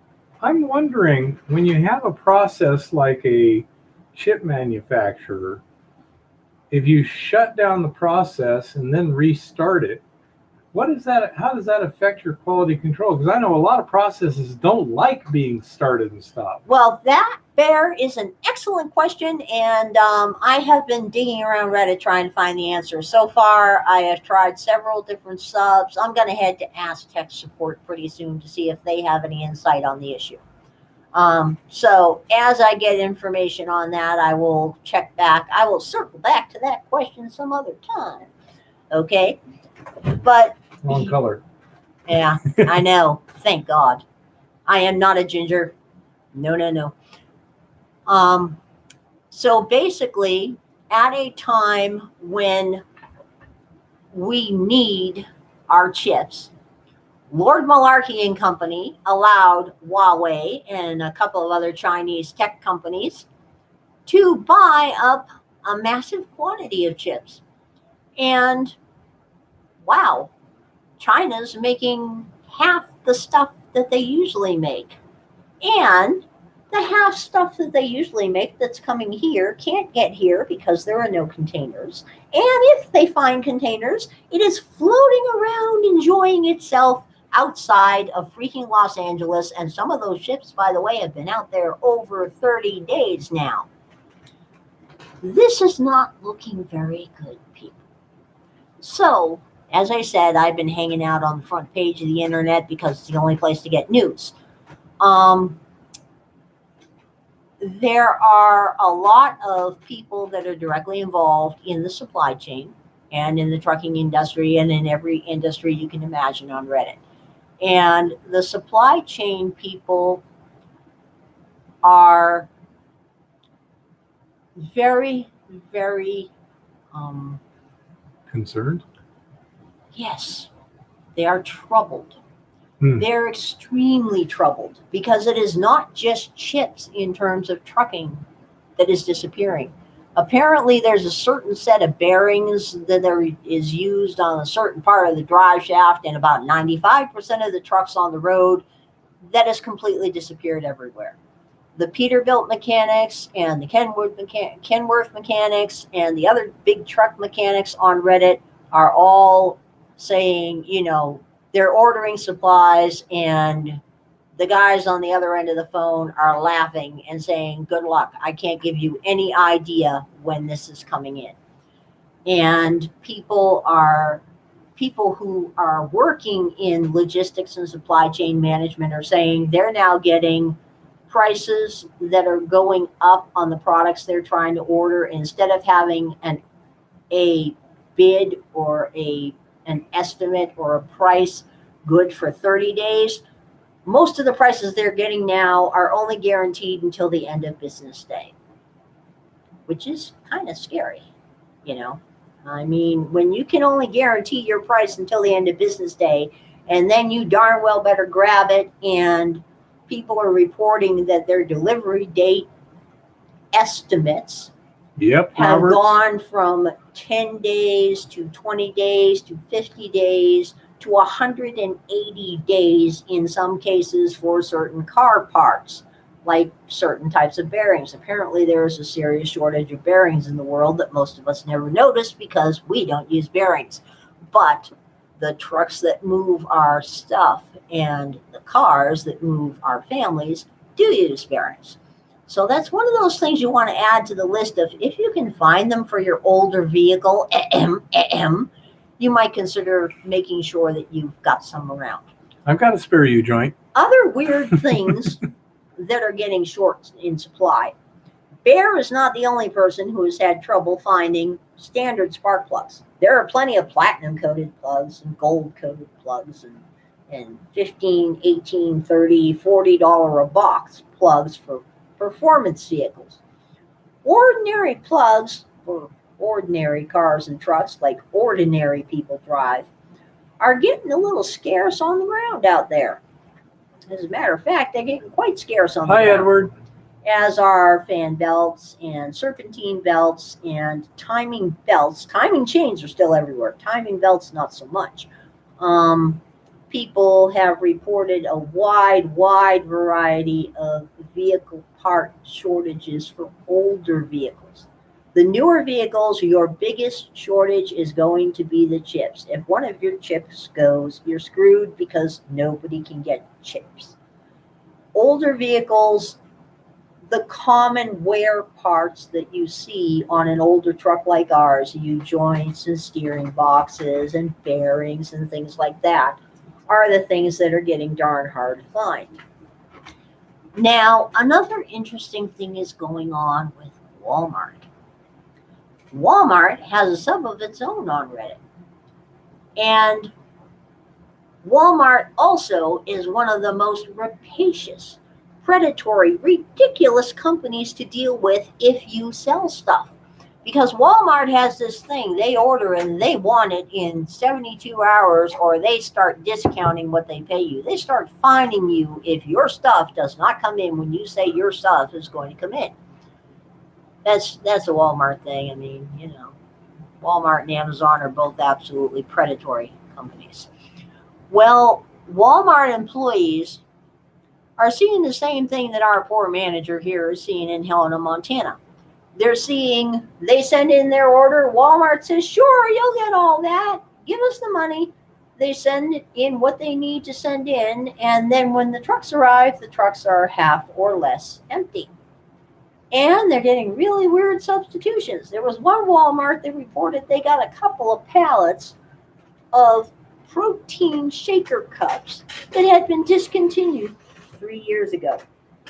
And they showed up in place of some Halloween supplies. Now, on the matter of the Gatorade shortage, this is a shortage due to the intense resin shortage in the plastics industry right now. The resin shortage in the plastics industry is affecting everything from your good old-fashioned Gatorade bottles to plastic tubing, various types of filters, large numbers of different types of strange fittings that normal people don't use, but they go into machinery to make things normal people use. Apparently that stuff is getting thin on the ground too. Now, you may have seen some news reports blaming the shortage of medical supplies on that wonderful gift we got last year from Panda Land. You know the one. It begins with C and ends with 19.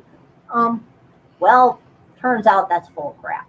Okay? Yes, for a very narrow range of the medical hospital supplies that are really, really low right now are going to patients that have that particular gift, if you will.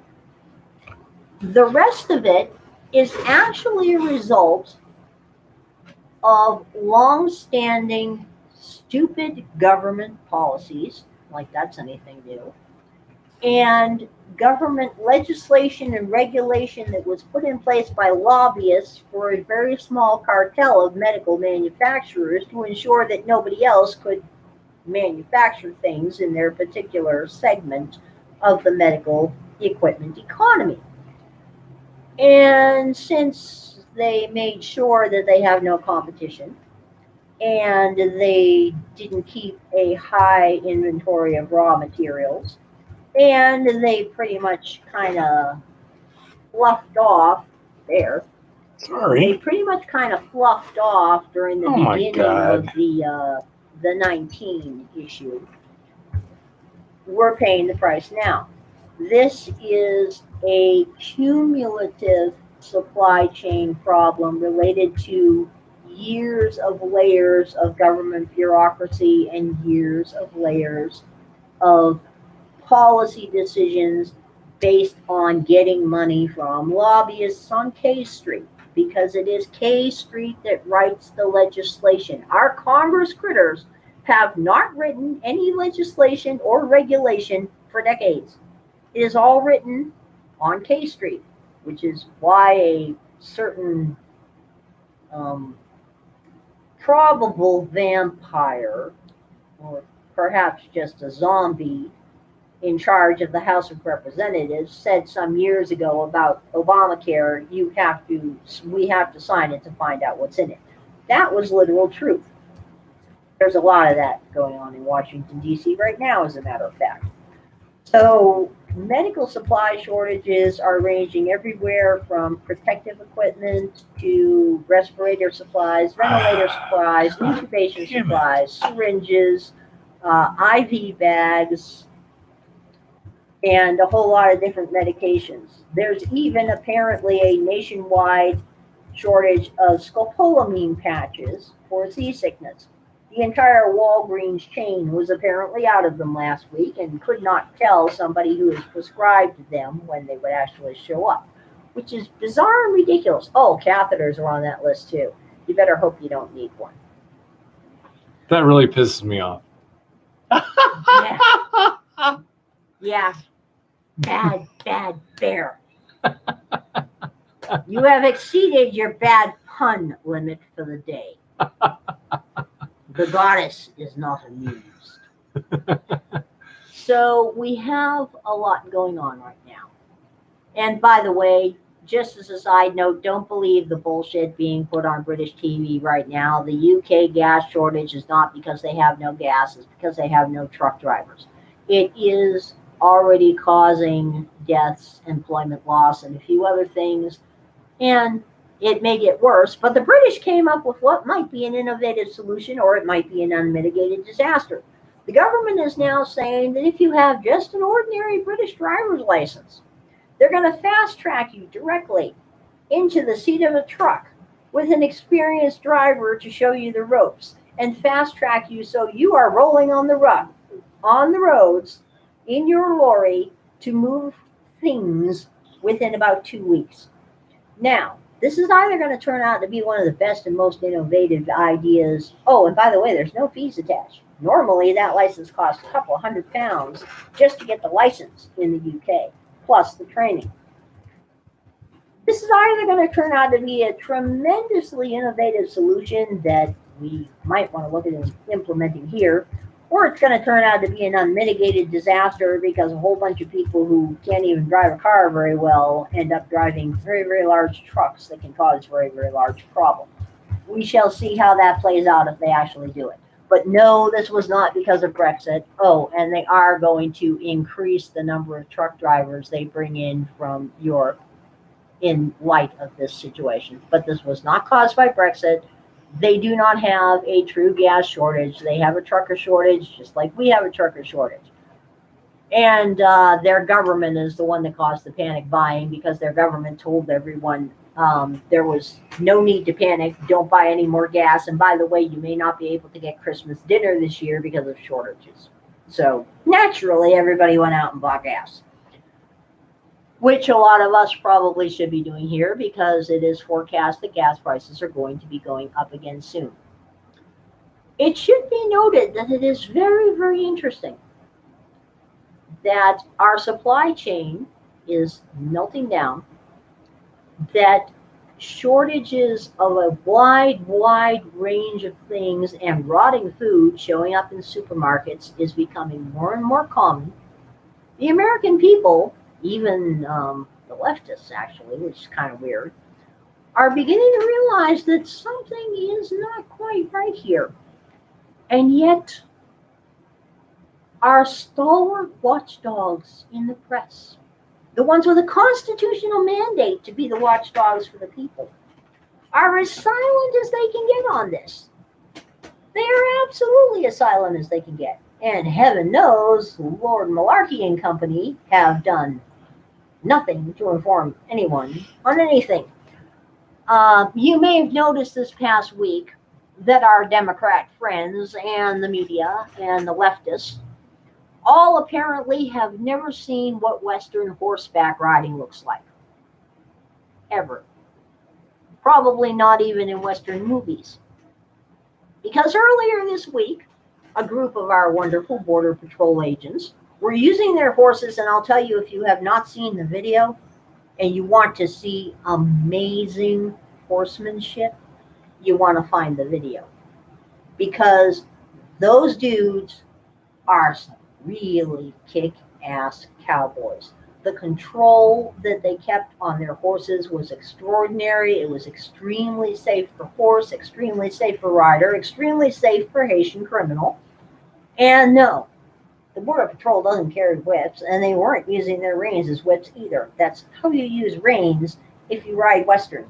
Western is not the English thing that I used to do, okay? Western, you actually use reins. Well, of course, Lord Malarkey said they must pay for their terrible crimes. And his minion, Mayorkas, who, by the way, you may have noticed, said that illegal immigration is how did he phrase it? A long-standing and valued tradition in the United States. Yeah, long-standing and valued tradition. Well, this is for This is a part Democrats. of our American culture. He said this was American. He is saying that they're going to be severely chastised, and everybody's talking about firing them and everything. And then Governor Abbott rolled into the picture and said, well, if they get fired, I'm hiring them in Texas. They can all have jobs, which is great, because they did absolutely nothing wrong. That was some sweet riding. And as someone who has seen a lot of really good rodeos, I will say that was some sweet riding. And yeah, so that is where the administration's attention has been this week. That, and of course, chastising Republicans for daring to ask when Lord Malarkey was actually going to visit the border, and saying that they are tired of Republicans criticizing their amazing, excellent, and fantastic border policy. Oh, thank you, Patrick.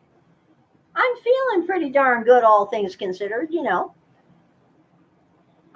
So yeah, I mean, that's basically been the news cycle this week. We had a Border Patrol bus taken over by the inhabitants, the riders on the bus, that overpowered the agents in it, and then escaped, but thankfully were captured.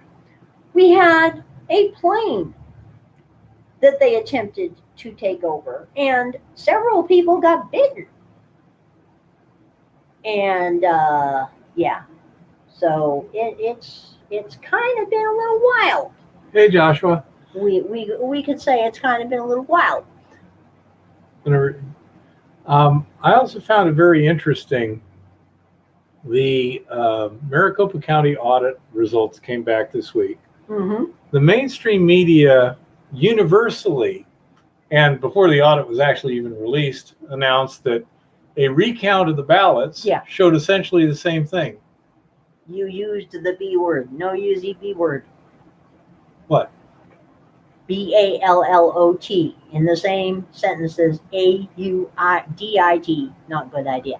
But yeah, the whole fracas with Arizona was a little bit odd this week too, because somebody apparently leaked the report the day before it came out. This was deliberate and probably a Democrat. And then the media, of course, skipped over all the actual inconsistencies, inaccuracies, severe security flaws, and other issues that need to be addressed, because a lot of them were actually against the law, like data from the election that's supposed to be kept 22 months going poof. Well, the media kind of skipped all over that and isolated one little fact, that one small facet of the audit had showed that Biden actually ended up gaining votes, and that then they focused on another isolated fact, that a bunch of duplicates had apparently shown for Trump. Now, we do not know whether these duplicates, that is one thing I noticed when we were watching the audit before it mysteriously disappeared from the YouTube channel we were watching, live stream, and it was a government video. So, when there's something to be said when YouTube actually removes government official videos of Senate hearings. This is a very, very ominous development in the tinfoil hat world here.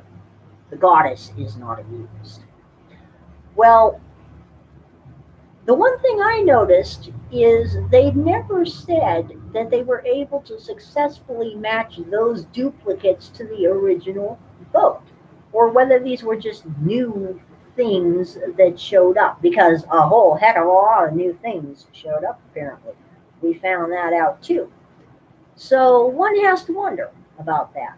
But then again, one has to wonder about a lot of things these days. Like having a head of DHS that says that illegal immigration is an American tradition, right up there with baseball and apple pie and hot dogs. This is the same gentleman, by the way, and I use that term extraordinarily loosely. This is the same gentleman that, though he was a refugee from Cuba, has put a zero-tolerance policy on sending any and all Cuban refugees that try to get into this country back to Cuba and not allowing them to apply for asylum either, even though they are genuinely politically persecuted. Yes, Barrett? Okay. Well, the point I was trying to make was not the results or whatever, but the fact that the media uniformly trumpeted one particular facet and completely ignored a lot of other facets that were counter things.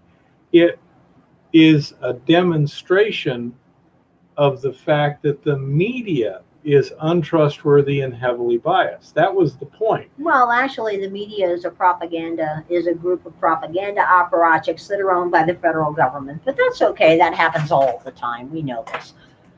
I saw an interesting report earlier today that I think is quite telling. Apparently, some military expert yo-yo that was wearing a Canadian flag on his arm, by the way, was speaking in some hearing somewhere. And he acknowledged that Lockdown 1.0 had been used by military agencies and military intelligence agencies and military forces in various places as a live exercise to see how well propaganda works. Now, I found that very illuminating. Very, very illuminating, because I absolutely get the principle. I mean, the military spends all their time working on scenarios. They spend all their time gaming scenarios on their computers. So it stands to reason that when they actually get a major freaking crisis dropped in their lap that happens to relate to one of the scenarios that they already had in their computers, I think it was called 543B or something. It was a pandemic scenario. Naturally, they're going to jump on board and say, hey, wow, live exercise. Yeah. That makes sense. But this gentleman made some pretty strong implications that the military in various nations wasn't just watching avidly and collecting data real time. That some of them were actually putting their oars in the water and testing out some ideas they had for propaganda. Now, I don't know about you, but when Lockdown 1.0 started, the very first thing I did was I put a blackout on all mainstream media. I entirely stopped watching news. Because we all know, those of us who have read anything about brainwashing and read anything about propaganda, that if you want to brainwash somebody in a hurry, in a quick and dirty way, you lock them in a room. You cut them off from all their friends. You scare the living hell out of them. You take away all their support systems, and you make sure that every bit of information they get or can find is supporting your narrative, so that your narrative becomes truth. Got it, Tricky. Thank you. Which is why the goddess, the day Lockdown 1.0 started, did a couple things. First thing I did was make sure I stayed as far away from any and all news as humanly possible and tried to stay off social media too. The second thing I did was I got a job very shortly thereafter delivering groceries for Instacart, so that I could get out of the house and see things with my own eyes and not be isolated. But I really am wondering at this point just how much of what we went through was manufactured. Because we got a whole lot of stuff that doesn't make sense. We're still getting a whole lot of stuff that doesn't make sense. And because people are beginning to question the stuff that does not make sense, we are now hearing that there may be more gifts, like the first gift we got from Panda Land, that may necessitate us going into lockdown again. And today, Lord Malarkey apparently got himself a third injection. And he was talking a new number of we have to get 97 to 98% of America protected before we can think about getting back to normal. Well, So, yeah. don't worry, because payment has been transferred directly to my bank account. You should receive the payment within 2 working days. Please find the enclosed payment receipt from our finance team. Please follow the prompts for the electronic signature in Yep. the enclosed attachment. Bear is getting a lot of weird scam emails lately. It's so funny. Oh my goodness. How did I do my blackout, Adam? Simple. I never clicked on a link for mainstream media. I never listened to the radio, even talk radio. When I was on the internet, I stayed away from news articles. If I saw a headline on my phone, like one of those little notifications that tells you the news headlines, because my phone, I don't know about yours, but mine keeps reinstalling Yahoo News. I have no idea why this happens. I swiped it right off the screen without looking at it. I did not partake of media. The most I would do was perhaps a half an hour a week. I would go and only read the headlines to get a flavor of what the particular narrative they were pushing at the time was. I did not discuss the issue with any of my Instacart customers. I only discussed the grocery part of it because people were always complaining that half the stuff they ordered was not available, and there was nothing I could do about that, but pandemic. I still severely limit my ingestion of mainstream media news. I consult the headlines. I go look at third-party independent news sources first. Then I hit Reddit and I get a gestalt of what the 99% of the Maoists on Reddit are whining about today.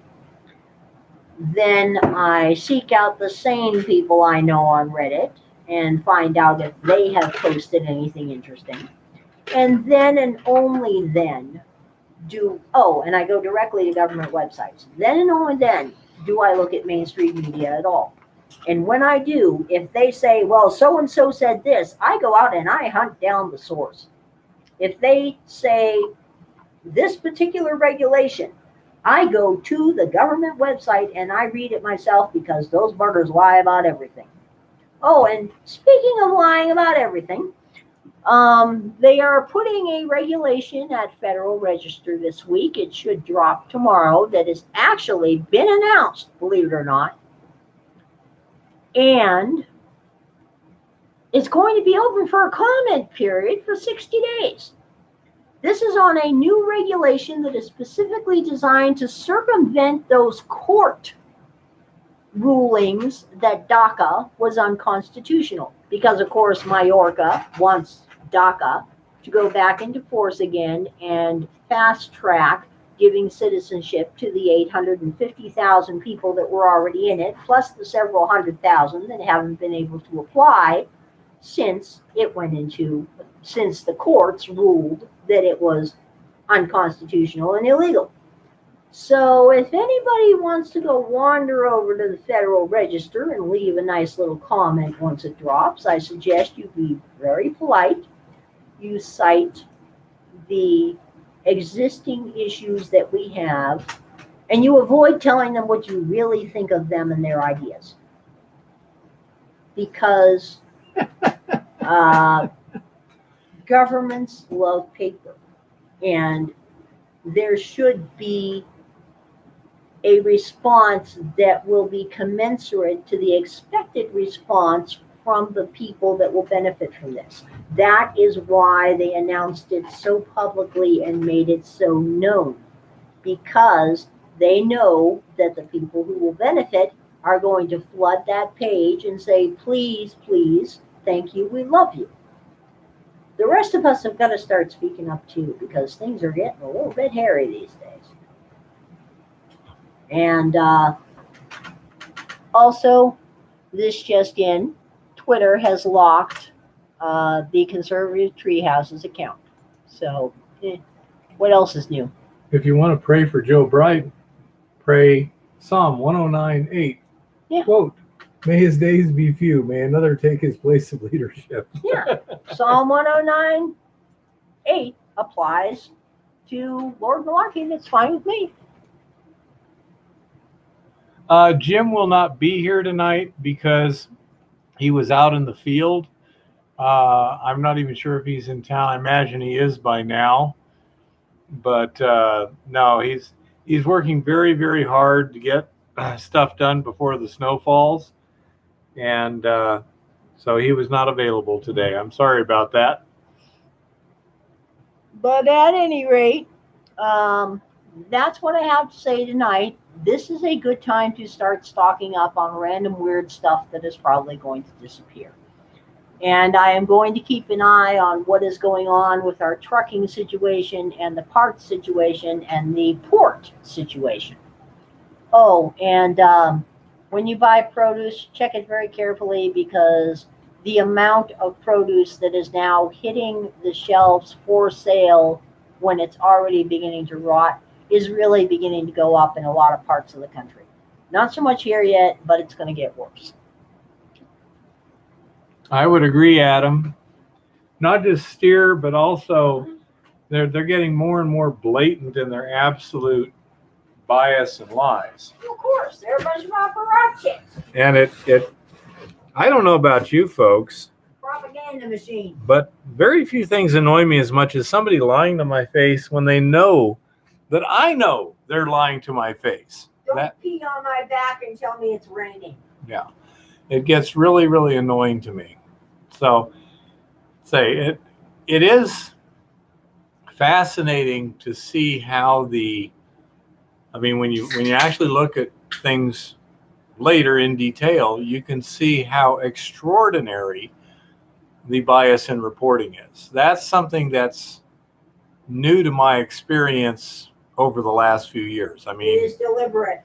20, 30 years ago.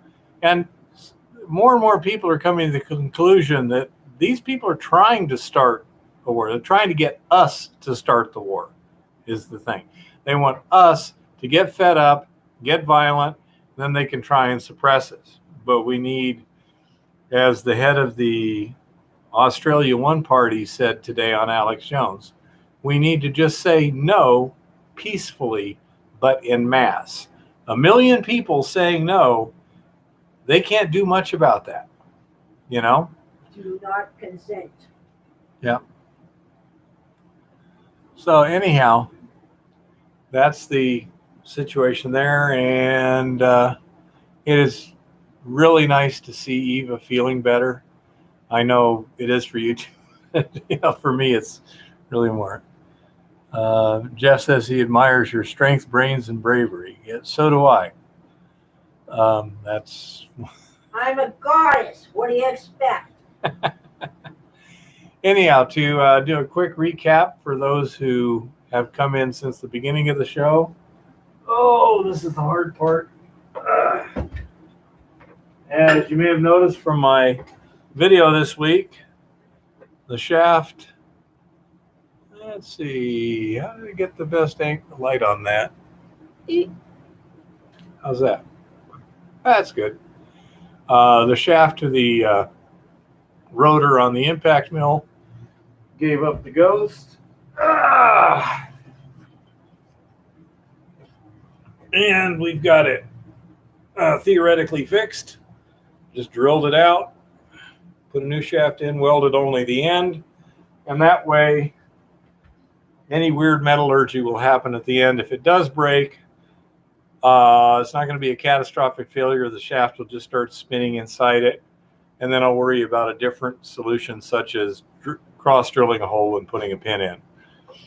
And so got that done. As you noticed, the agitation tank seems to be working. I've now ordered some pumps and stuff to replace the trash pump currently in operation, because it has a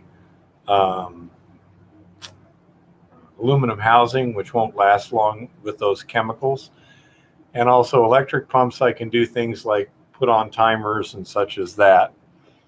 So that will help there. Probably for the next week, I'm going to wind up just grinding ore and using the cement mixer for another week and getting more pad area covered with sand so that I can expand my dumping area. Because when I dump that 500 pounds of ore with a 2-to-1 slurry ratio, it's going to take a lot of area to dump into to make that work. So we shall see. Adam, no, I haven't found the mother lode. I think Jeff did. Or at least he found a good one. But maybe next weekend I may be working on welding up ladder track. That's my guess at this point. And then I can go ahead and start mining in a couple of 3 weeks. Because at 500 pounds of ore per day or per tank load, I'll run through about 1.5 tons is all we can transport at a whack between the truck and the trailer, etc. And so we'll run through that every week. I'm going to have to be busy acquiring more ore too, which is fine with me. I've been kind of itching to get breaking rock again, digging holes in the ground. So that would be kind of fun. That's about it there. This week, resin testing, and that's about it. Hopefully I'll be able to get a video out on that. I'll have enough data to do something vis-a-vis a video. But we need to define the loading factor, the best resin we have for loading factor, for speed of loading, and for ease of stripping afterwards. Okay.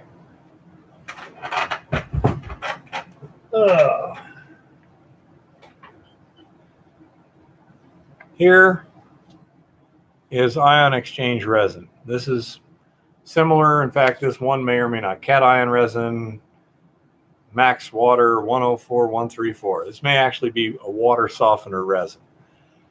And the resins will absorb ions and then give them up again according to different criteria. The makeup of the resin makes a lot of difference, and the chemistry of the solutions you put it in makes a lot of difference. And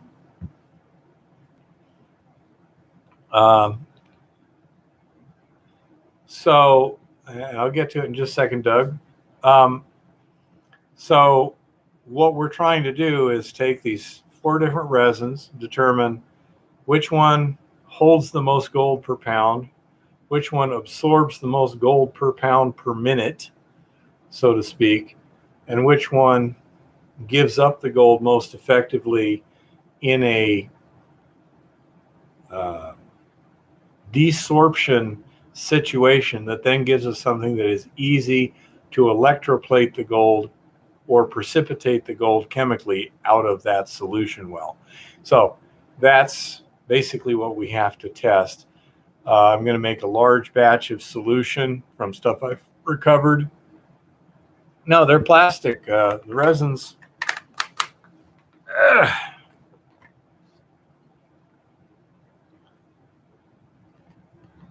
See if I can do this without spilling it. Let's see if I can get that where it's shaded a little bit. Come on, where are we?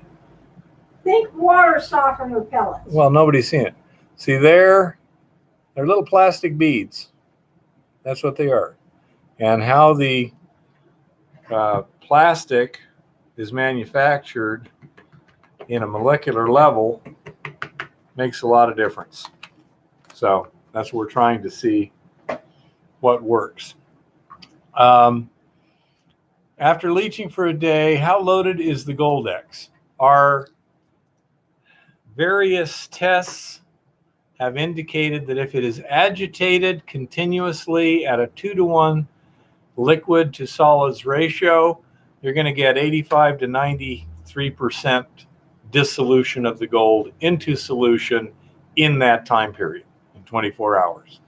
Now, if you do it a 1-to-1 liquid to solids ratio by weight, it's more in the 60 to 65% range, which is why you want to go with a larger slurry. However, with the cement mixer that I've been using, because of the extreme limitation on the volume, I've been going with the 1-to-1 ratio, figuring I'll get the rest of it as it's sitting on the leach pad. Okay. And so it'll be interesting to see what happens when I dump literally 10 times the liquid volume at once that I've been doing with the cement mixer. So that'll be kind of interesting to see what happens.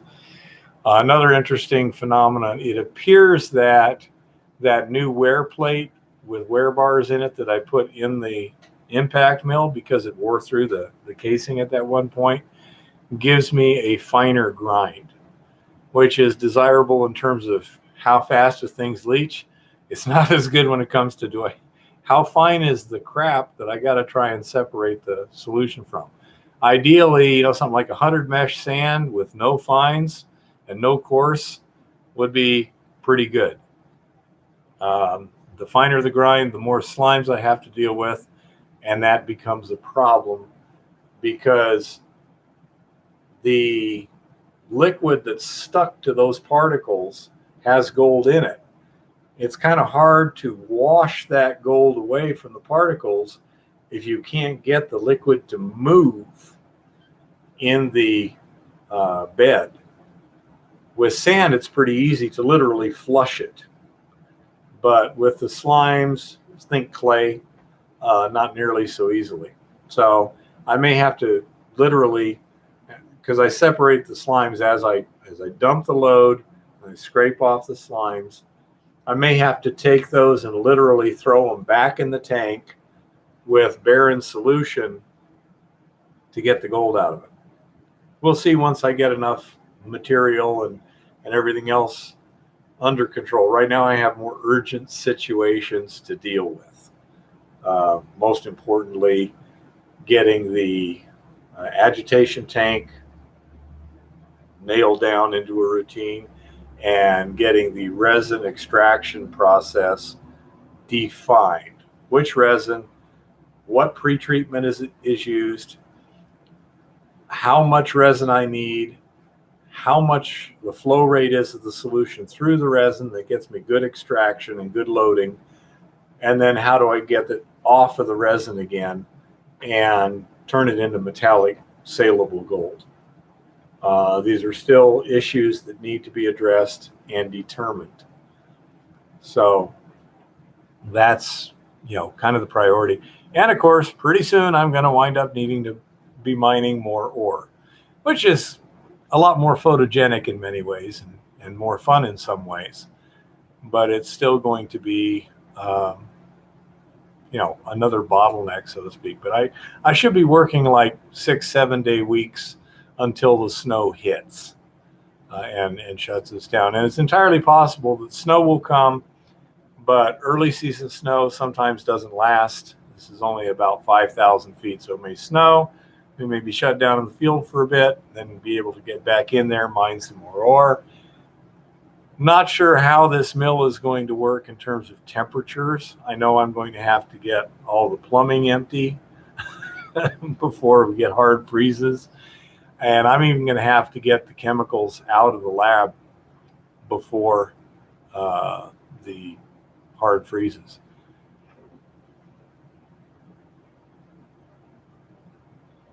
The clays that we have are not durable in terms of they're not solid clay. They're simply clay particles or clay-like particles.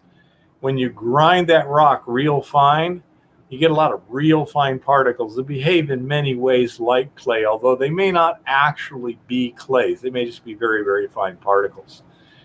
And so in that way, it's not durable. It's not like in a plaster operation where you got a clay layer and you got to break that up. That's not my situation at all.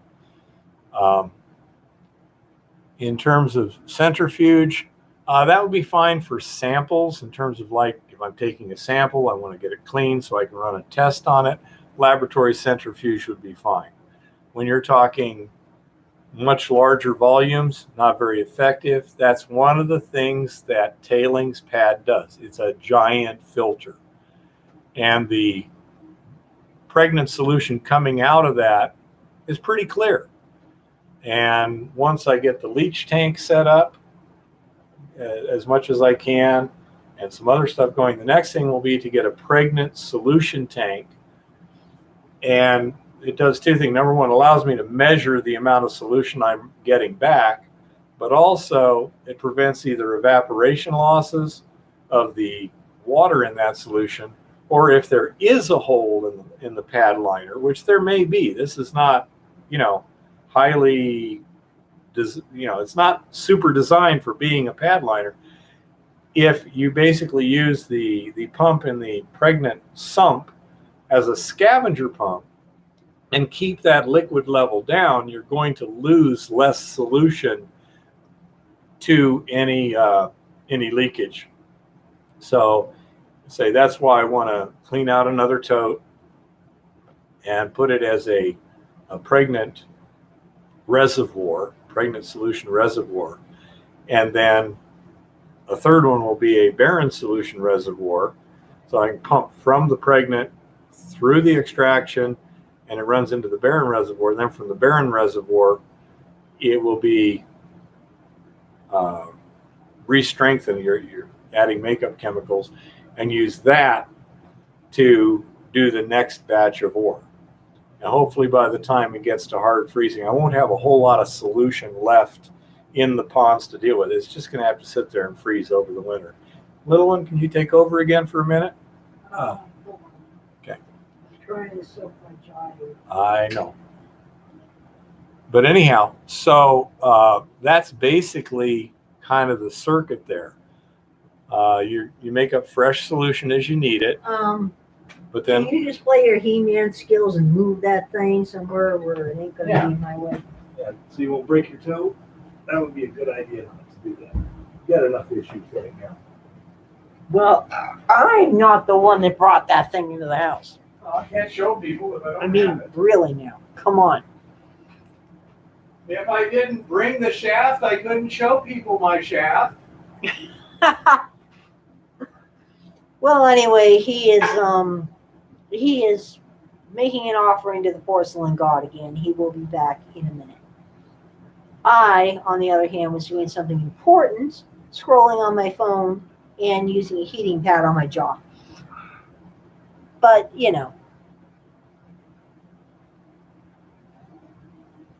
that's the way that goes.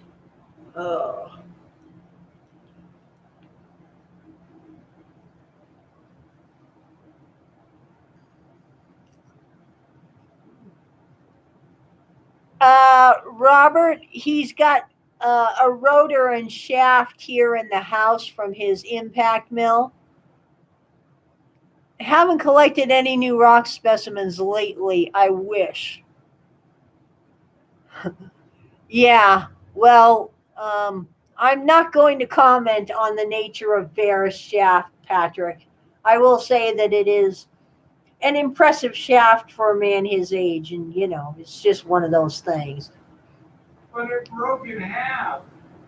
Chris wants to know if you're trying to polish your shaft before you try to shove it in the hole. No, I usually put a little anti-seize on it, though. Chris, he says no, but he usually puts a little anti-seize on it. Thank you, Smiling Bear. Yeah, we are based. We are totally based around here. Or as the young folks would say, based as fuck. But, yeah, it has been a strange week supply chain-wise. Oh, and, I really, really want to learn how the government does it, because apparently that $3.5 trillion infrastructure thing that they're trying to pass, well, according to Lord Malarkey, it's going to cost absolutely nothing. Zero, zip, nada, because it's already paid for. Wow. I love magic math. I wish we could use magic math. I'd be a trillionaire. Chris wants to know if you're in the little dab or doer camp or the bigger the gob, the better the job camp. Just enough to coat the shaft adequately to prevent corrosion, Chris. I think he's trying to imply that my lady bits are corrosive. That's what's going on here. You see how he is? When he leaves the room, he insults me. He devastates me. I mean, where else would he be sticking his shaft, really? Well, the trick is the set screws. Oh. Well, base works too, but yes, we are blessed. We are both based and blessed. Yeah, now you're implying I'm corrosive. I see how you are. Oh, so anyhow, so that's the basic system that we're working. And the totes that I got for $45 each were, pretty nice. And they had motor oil in them. Yeah, they were used for motor oil, bulk motor oil. And the first one had about 1.5 gallons of motor oil still in it. And it, is still pretty clean. It's got some sediment in there a little bit, but it would be perfectly acceptable to use, especially for things like those little gas engines and stuff like that. And bugs. So I prefer not to put it in bugs, but we could if needed. So anyhow, I'm recovering it, putting it in clean buckets with clean lids and stuff like that. So by the time we're done, we should have, 6 gallons of usable motor oil. Yeah, if you need anything other than full synthetic, start looking for it. Yeah. But anyhow, so that's about roughly a $20 discount on $45 totes. So not bad at all. Anyhow, so that worked out nicely. I'm going to have to see how well I can clean them out without taking the little screw cap off. The one I was doing for the agitation tank, I had to make a much bigger hole to get the manifold in. But the other stuff, it'd be nice if I could just, get the broom or a mop or something that'll slide through there and scrub them out that way. But it shouldn't be a big problem. And that worked out pretty well. So we got agitation, pregnant, and barren tanks. And it turns out the boss needs one for water to haul the cows too. So it'll work out just perfectly. Later on, we may go, more agitation or some other different kind of agitation tank. It should work out well. I'm trying to do as cheap and simple as possible so that anyone else can duplicate cheap and simple, and go for there, and I think it'll work pretty good. It's something that virtually anyone could whip together for a few $100 and do 1,000 pounds of ore to whack. And that's not bad. Same with the pad. It was a couple $100 to build it. Several days labor, but what the heck? If you're building your own. Pixel has lost a good amount of weight. He's jumping up on the desk and chasing stuff. Really? And exploring outside a little. According to Eva, the cats are doing really well. Pixel has actually lost some weight and is getting friskier.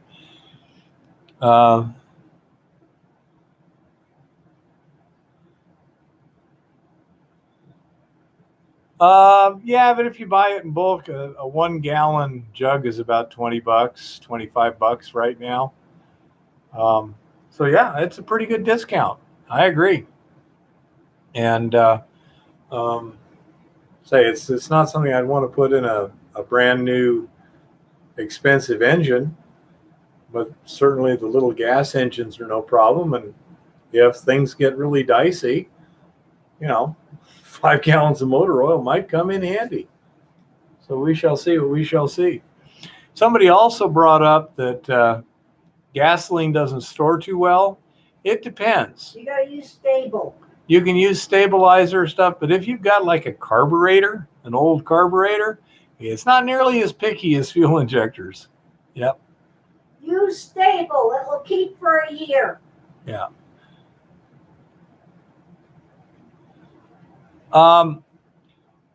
Bear, the thoughts on amalgamation. First of all, it's basically illegal everywhere if you were in the field. It has certain precautions you have to take to prevent poisoning yourself or others, which, is not that difficult to do. But it's it doesn't do real well with real fine gold and coarser gold. There's pretty easier ways to do it.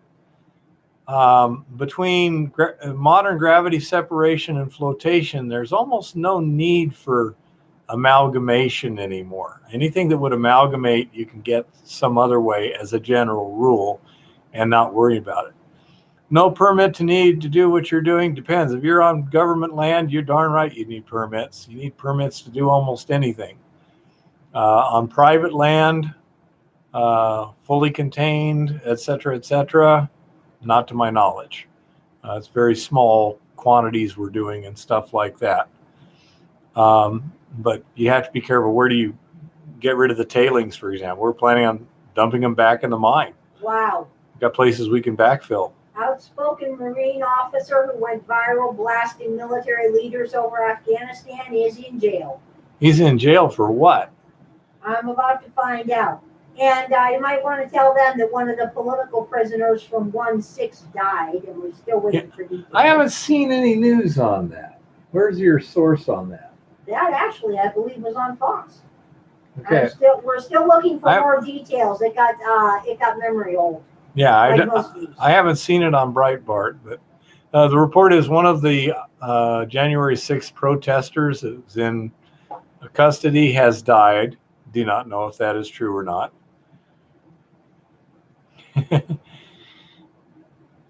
I pretty much try and avoid anything where I need a permit or that someone can demonstrate I need a permit, that sort of thing. He was told by superiors to stop posting to social media altogether, an order he immediately ignored by posting about the gag order, and he went to the break. He was given a gag order and refused to obey. Okay. He is in pre-trial confinement. The time, date, and location of proceedings have not been determined. Hello, Terry. Buying 10 pounds of gold-plated pins for $600 and leaching 7/8 of an ounce. Yeah, it could easily happen. Yep. Hi, Patrick. How's it going?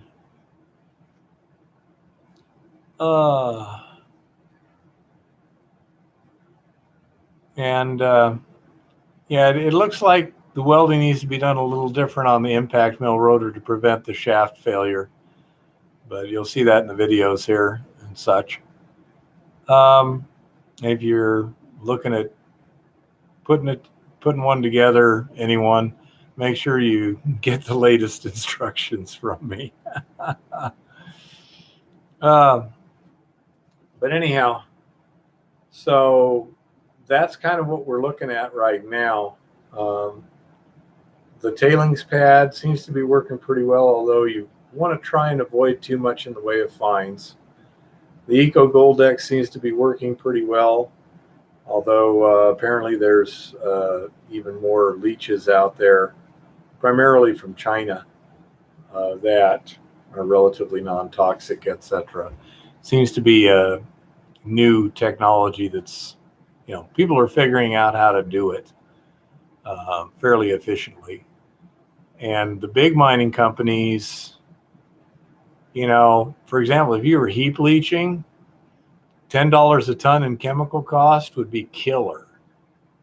On the other hand, if you're small scale tank leaching, high grade ore running like an ounce to the ton or better, $10 a ton in chemical cost is not very intimidating whatsoever. So it depends on the application. I mean, cyanide was extremely cheap in most applications, and that's desirable, but not necessary if you got a, you know, significantly high grade. So these leaching technologies seem to be working pretty well. And again, I'll try and get everything figured out and put it all on video so everyone can duplicate it as necessary. Anyone got any questions here? Looks like we're 2 3/4 hours already. We've had a couple questions earlier, but pretty much just to refine information from what I was already talking about.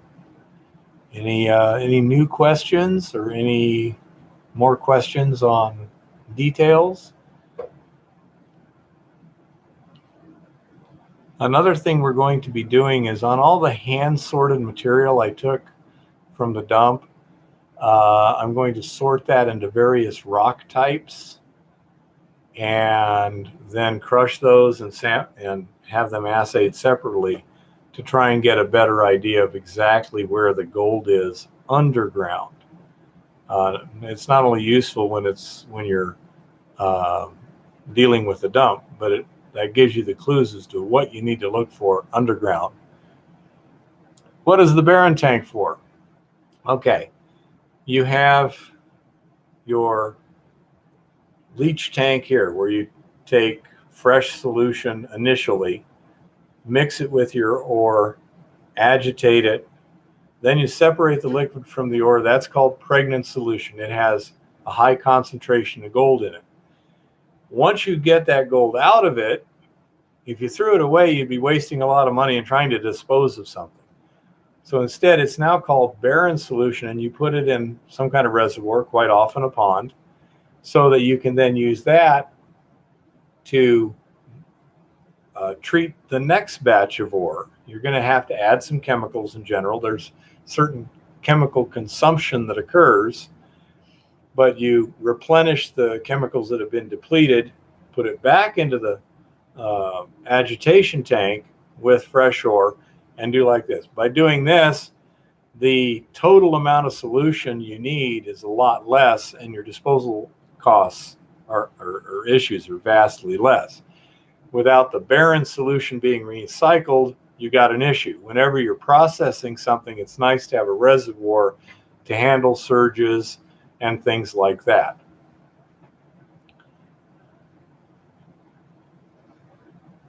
Goldstream, I don't know. They're certainly being run by the people who want to. Thank you, Tricky. That's roughly the same as the Eco Gold X. It's running $3 a kilogram, if I recall correctly, or it might have been $6 a kilogram in the volume I'm getting, which works out $3 a pound. I forget, but it's not too bad. Let's see, it was $300 for 50. No, $300 for 100 kilo. Yeah, $3 a kilogram.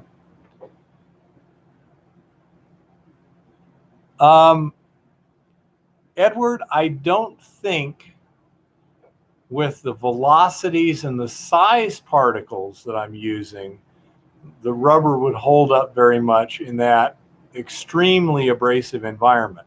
In some cases, rubber actually lasts better than steel, but when you're literally stopping a high velocity chunk of gravel, that's going to tend to gouge the rubber pretty effectively, I would think.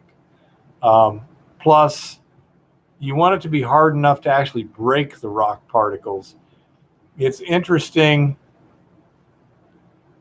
when you get a little piece of metal or hard facing like the last thing in the middle, you'll hear it bingity, bingity, bingity, bingity, bingity.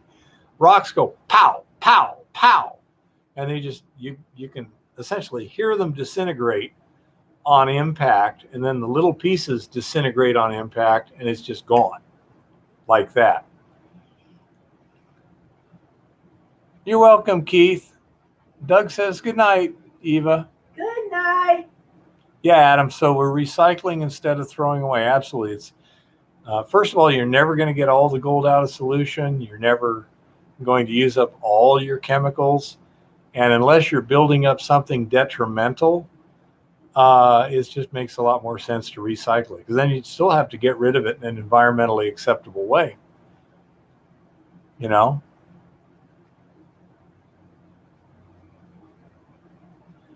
Oh, Patrick, I hope to be pretty much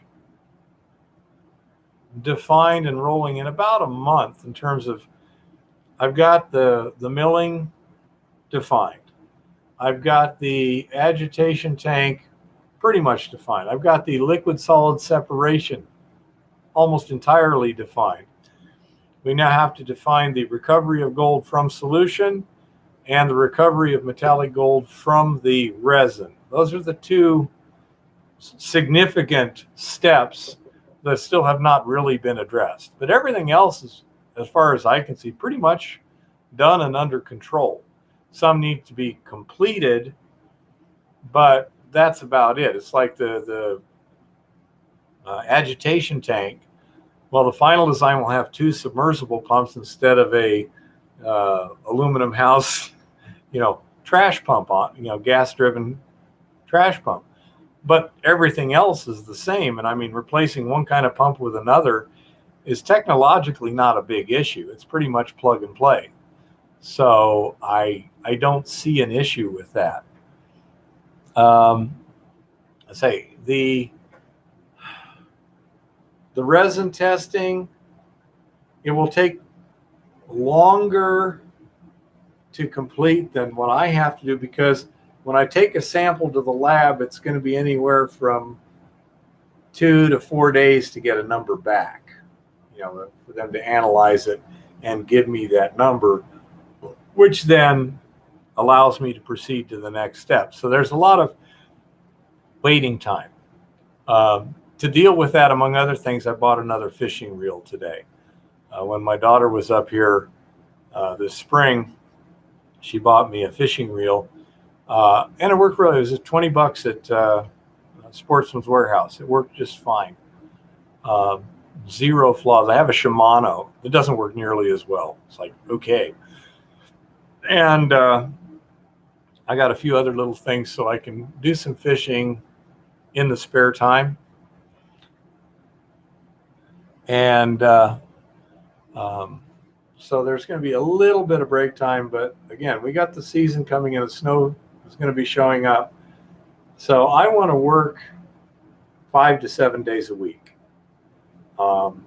Sometimes it's only a couple hours a day. Sometimes it's about 6 hours a day. This week, it was 6 or 7 hours a day for 6 days and a couple hours, I think 3 hours on the 7th day.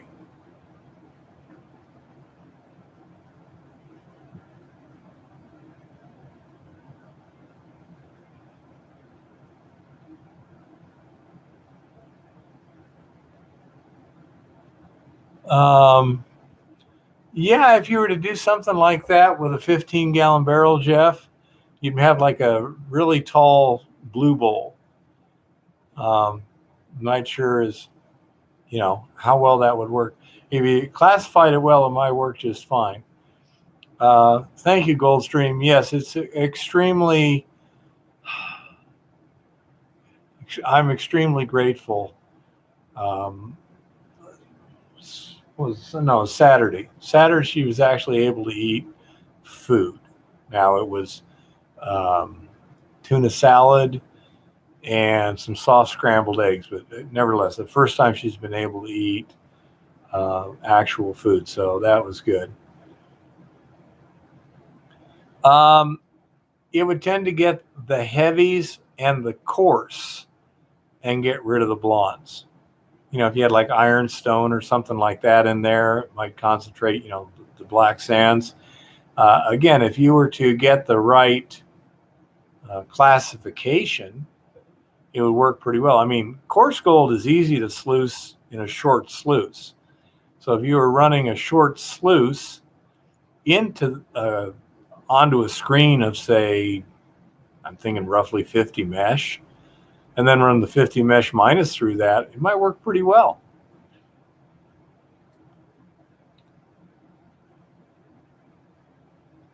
Oh, absolutely, Tricky. I agree with you 100%. For example, the current batch I'm running, the liquid level is for 500 pounds of ore, which is, like this much. And the pumps are going to be at the 300 pound level, so to speak. They'll be up about here, because I agree. Even if it doesn't get plugged solid, the coarser material is going to be lower. It's going to do more wear and tear on the pump. So I want to get the pumps as high as possible. I'm going to have them at adjustable height, basically. I'll have they'll be hanging from a cord with different loops. There'll be a hook there, so you can bring it up or down depending upon the size charge you're running, to keep it in that upper third of the liquid column, to avoid as much of the coarser material as possible. To certainly keep it where when you shut it down, it's going to be in good, clean water for the restart.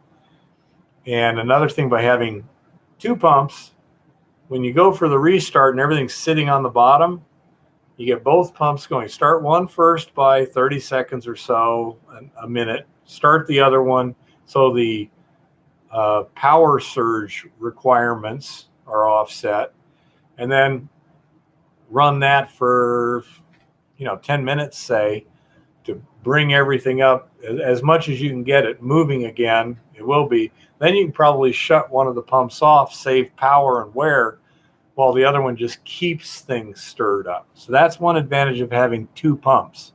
It gives you some flexibility like that.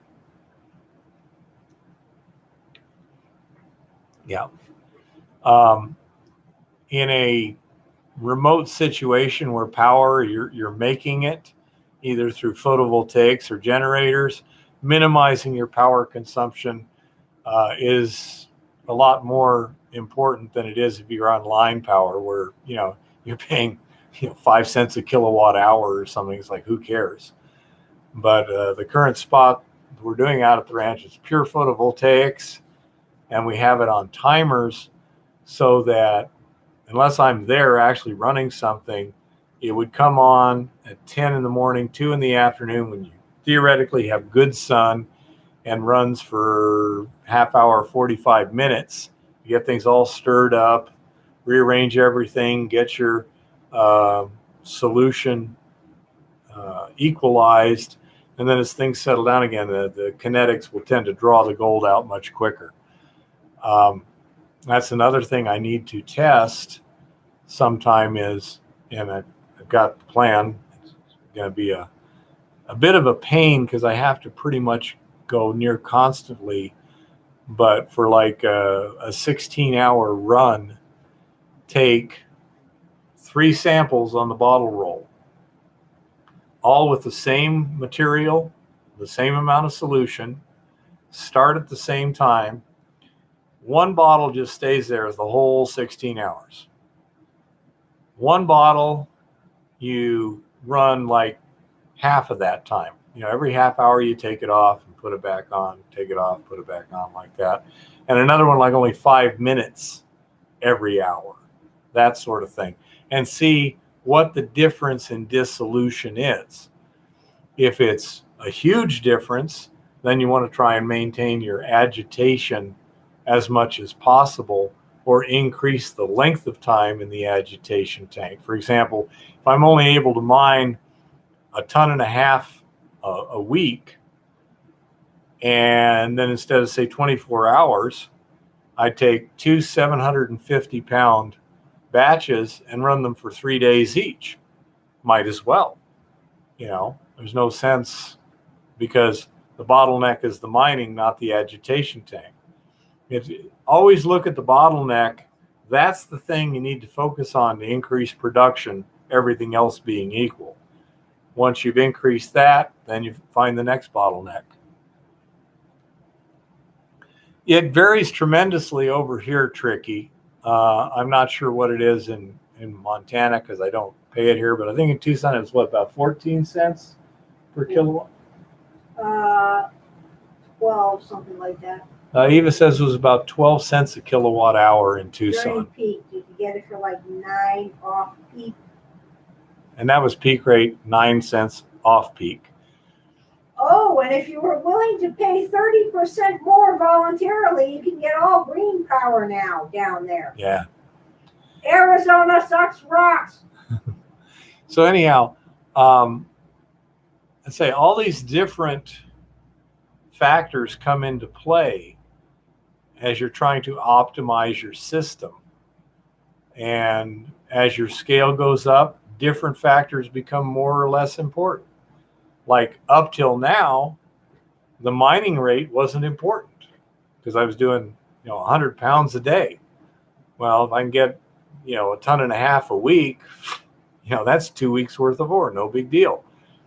But if I'm going to up to 1,000 pounds a batch, now the mining rate becomes the bottleneck, and you say, okay, what can I do there to speed things up? And just keep playing bottleneck leapfrog. You fix this, and then see what the next one is, then leapfrog it, go from there. So that's the basic philosophy here. Once we're up to at least 1,000 pounds a day, mining is going to be, in terms of processing, then mining is definitely going to be the bottleneck. Mining and transportation. Right now, we're hauling at about 75 miles one way from the mine to the ranch. No sense trying to set up anything out in the field this season.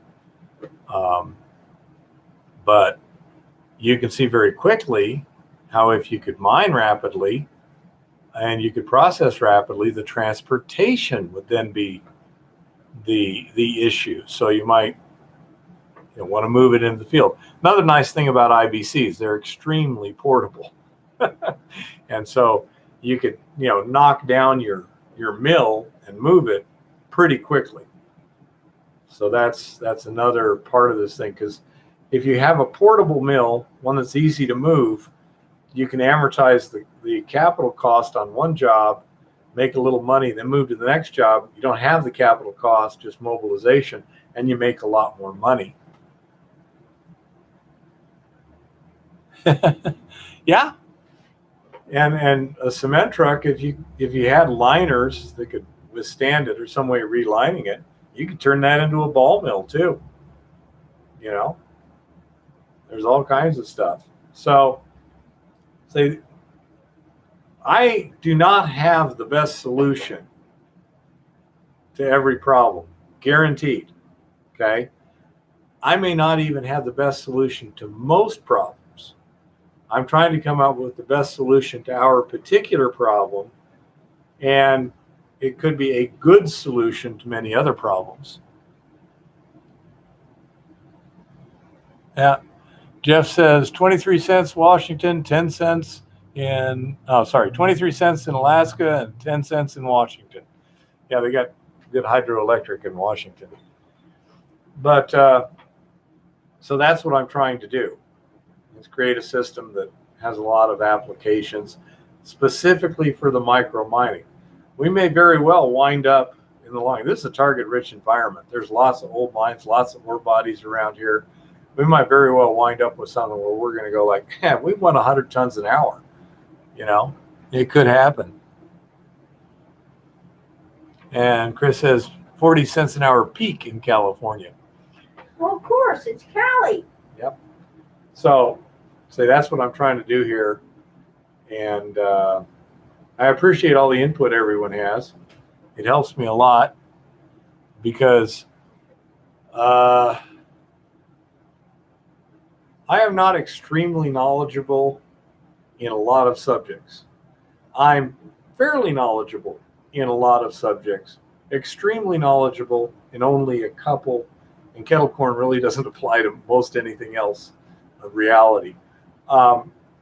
So again, I'm a jack of all trades, master of none sort of person, very much. Is one reason I really appreciate, Chris's input on the chemistry and this and that, and everyone else's input on stuff. It's very, very helpful. And I like having a little community here where we can share and try and make stuff come out to where a lot of people can use the ideas. Any other questions here?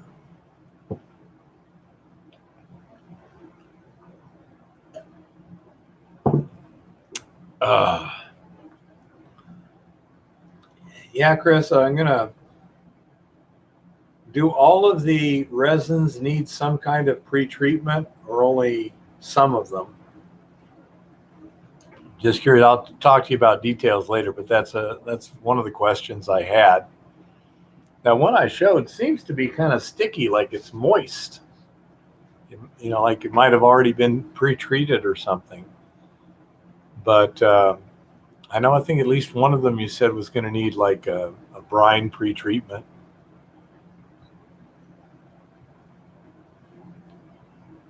The MB resin.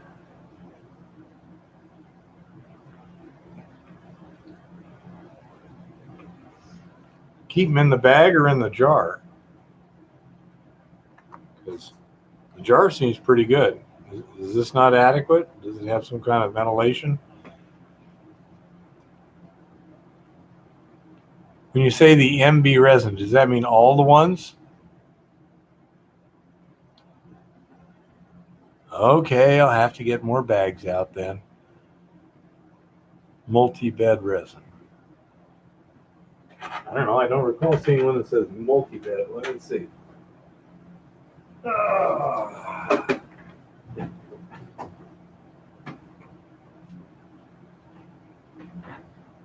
Well, this is mixed bed resin. I presume that's what you mean.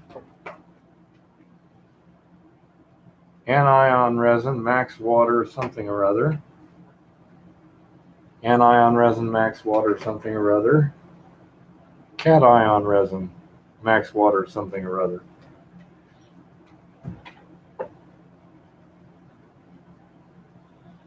What's wrong with the shaft?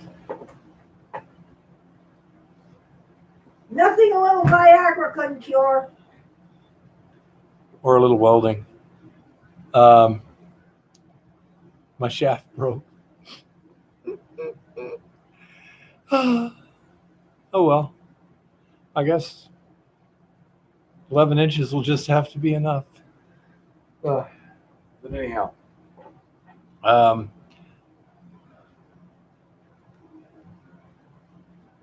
What are the ingredients for the cation resin?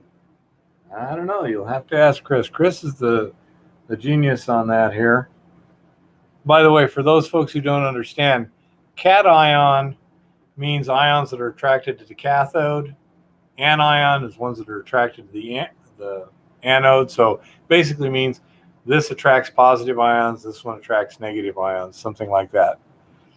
What steel is the shaft made from? I'm not certain on the one that broke. This was bought as shaft from bearing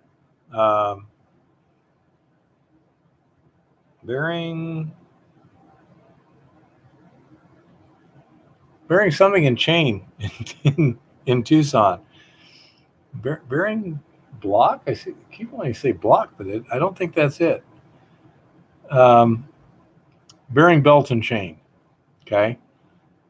But anyhow, so I'm not sure what alloy this is, whether this is just cold rolled or whether it's an alloy shaft. I've replaced it with a cold rolled shaft that has no welding near the point of maximum stress, and we'll see what happens. And as I welded the plates onto the shaft, the welding, as you can see, See, that's 4 different zones of failure there. It kind of heat treats it and hardens it and messes with it. So I've got a couple of ways of dealing with that.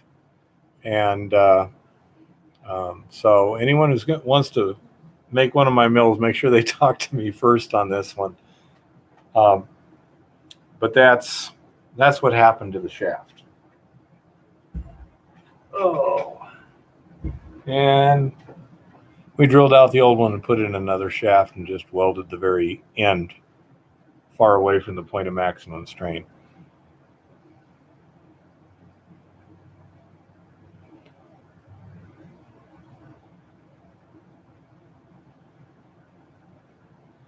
You take care, Tricky Dicky, and been interesting hear from someone else from the Philippines. I haven't seen anyone from there in a while, but you take care. Keep it safe over there.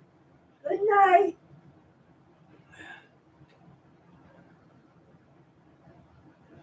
So anyhow, but that's what we're talking about, and how much resin are we going to need? You know, that's a good question. And how fast can we put solution through that much resin and still recover the gold effectively? Again, good questions. Those have to be determined. There's different amounts of resins in these things too. Not sure why.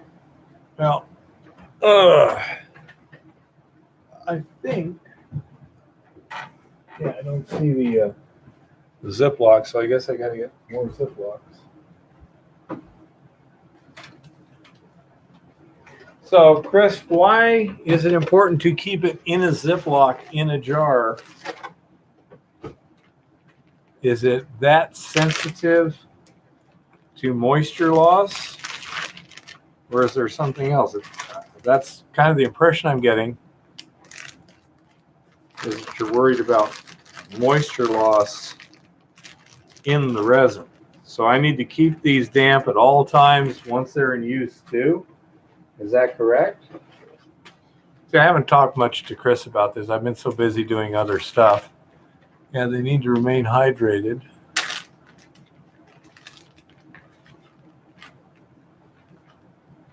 Now the multi-bed resin is 1 through, so how would we recover the gold from it? Would we ion exchange it or ash it? What's the plan?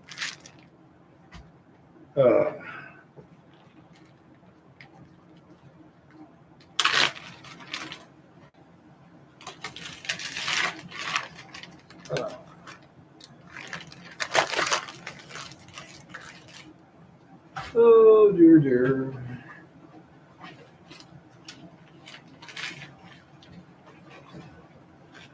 Yeah, that delay is annoying. And I'm pretty sure he's already typed in his answer, but I can't see it yet.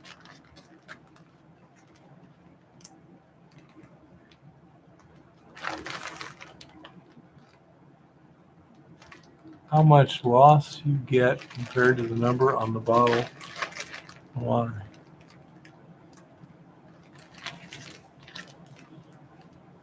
They look somewhat like that, but I don't think they are, Roberts.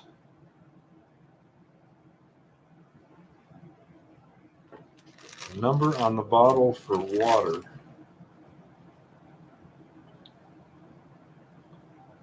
It says max water number 104133.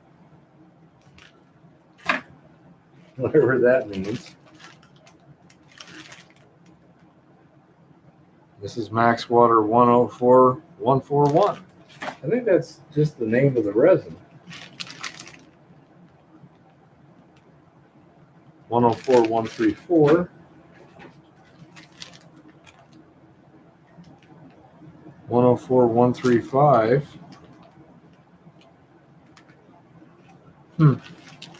Sure. Okay. All right, I see what you're saying. Kind of hard to tell without getting a tear on the bottles, but I can do that too. Anyhow, so that's basically where we're at this point, folks.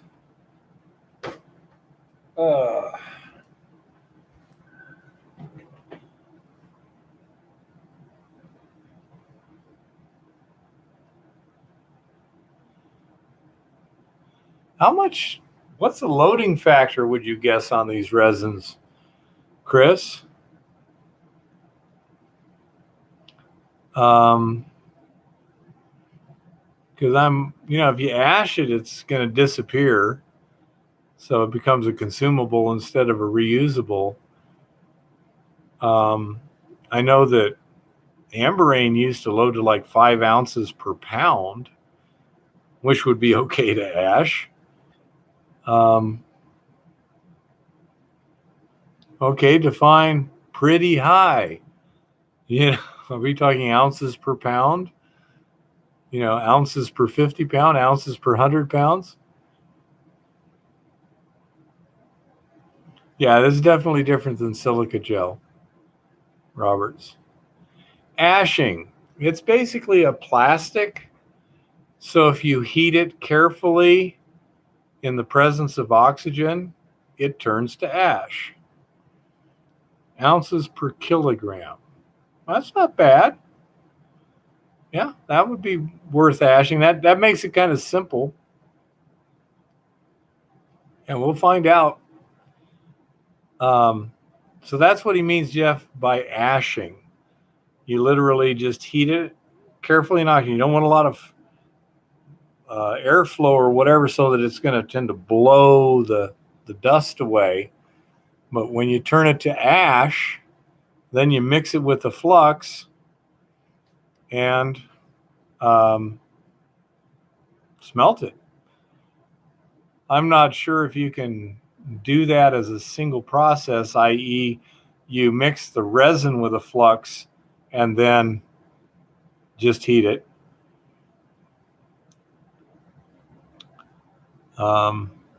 Define cheap on that multi-bed resin, Chris. Just curious where we're at here.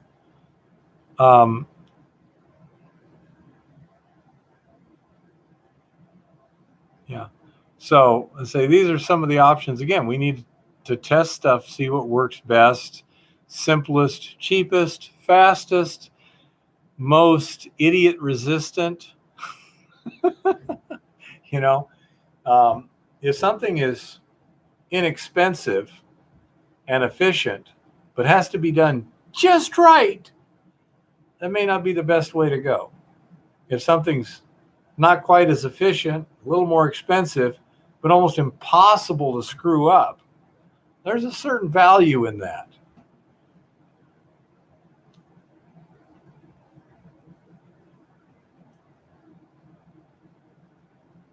Yeah.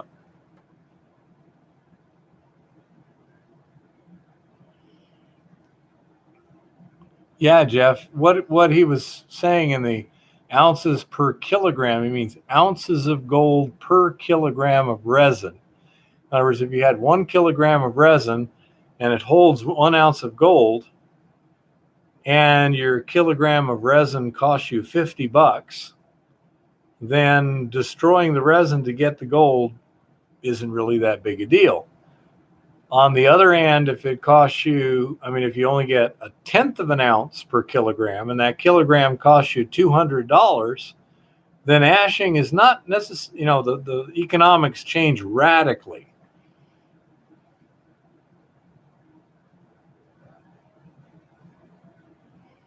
And so I say there's just a variety of ways of doing this. If I was an expert, if Chris was an expert in this particular field of thiourea, adsorption, desorption, and resins, he could probably just say, this is what you want to use. This is the process to use it. This is your contact time. This is your loading factor. You're going to want 3 columns, 4 columns, 5 columns, whatever. You're going to want this much in each column. And in order to get the gold out of the resin, you want to do this, that, the other, in exactly this process. That would be nice. But neither one of us has that level of expertise at this point. And it would be nice. I intend to develop that level of expertise. I think Chris is having fun with this. I hope so. He's certainly been extremely helpful. Yeah, like less than $10 a pound. So again, if you had 1 ounce of gold in $20 worth of resin, then destroying the resin is not a major issue. The question is it easiest and most efficient to destroy the resin, or would it be better to use a desorption circuit where you put the resin in some kind of chemical, take the gold off of the resin, electroplate it onto something, then you still got to go to your, another step or two before you've actually smelted it down into a bar. Or if you can take that resin, and do you know the answer to this question? The supplier is still in research and development. The Eco Goldex, they don't seem to be too knowledgeable about a number of things. But do you know, Chris, would you be ashing the resin as a separate process, or putting it in a flux with an oxidizing agent and then just fluxing it all down from there? Do you have any idea as to whether or not one or the other is the way to go if you're going to ash it? One of the advantages of ashing is you don't have any residual gold left in the resin at that point. For example, when you're using carbon for adsorption, desorption, once you run it through so many cycles, it kind of loses its efficiency. So then they would ash the carbon and process it from the ash before, they wouldn't just throw that carbon away. They would recover the gold from it.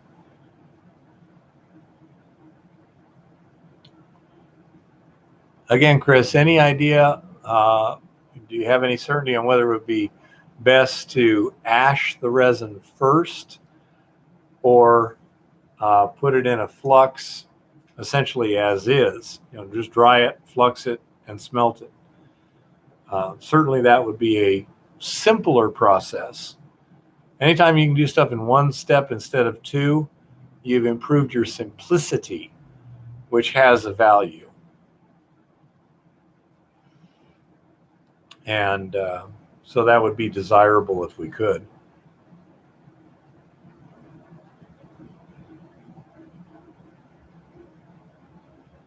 You think just the borax and the oxidizer would be adequate, that the gold particles themselves wouldn't wind up suspended in the flux? You wouldn't need a collector or anything like that? Oh, Jeff. I won't repeat that so that Eva doesn't cast the baleful glance upon you. It was just a bad pun. That's all. It wasn't anything rude in the slightest towards you, my dear. But it was a bad pun. It was. Yeah, well, you were already rude enough. Yeah, it was definitely a baleful glance one had you said it to her face. And if you were me, she'd probably be much more polite to you.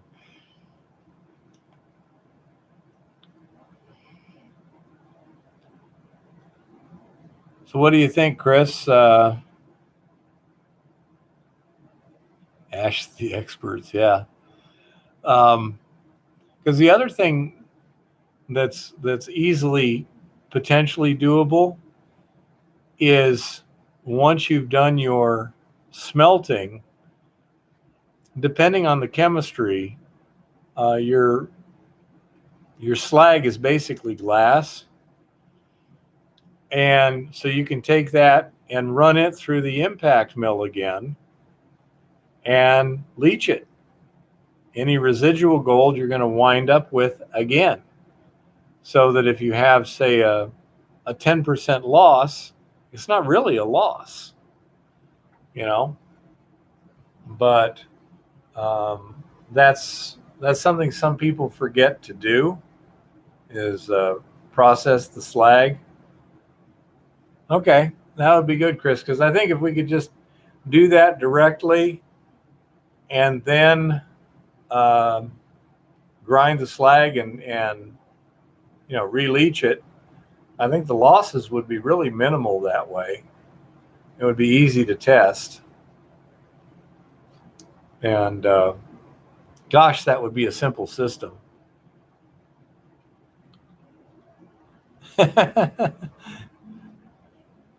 Good, Robert. You got 3 times in one sentence. And it was just regular English, too. Not even a pun.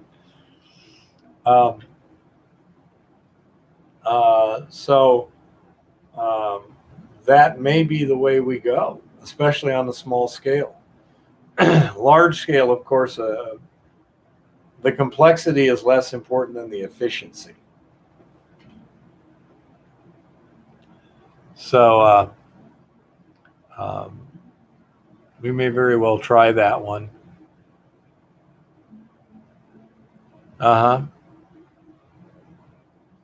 Yeah, we can see. I wonder if zinc would be a good inquart. I got powdered zinc.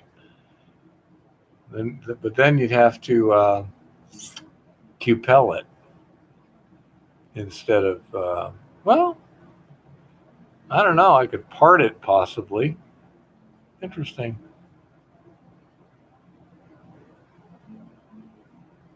And that's correct, Argonaut. Absolutely.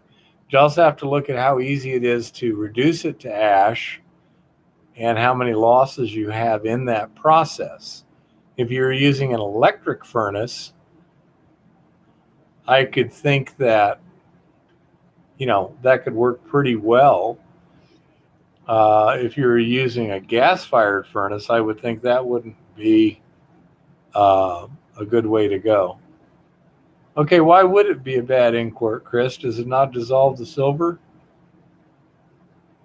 Or is it tin? I forget. One of them, Mount Baker had one where he was trying to extract silver from lead. Okay, so just vaporization issues. So I'm trying to think of what, was it tin that he was using?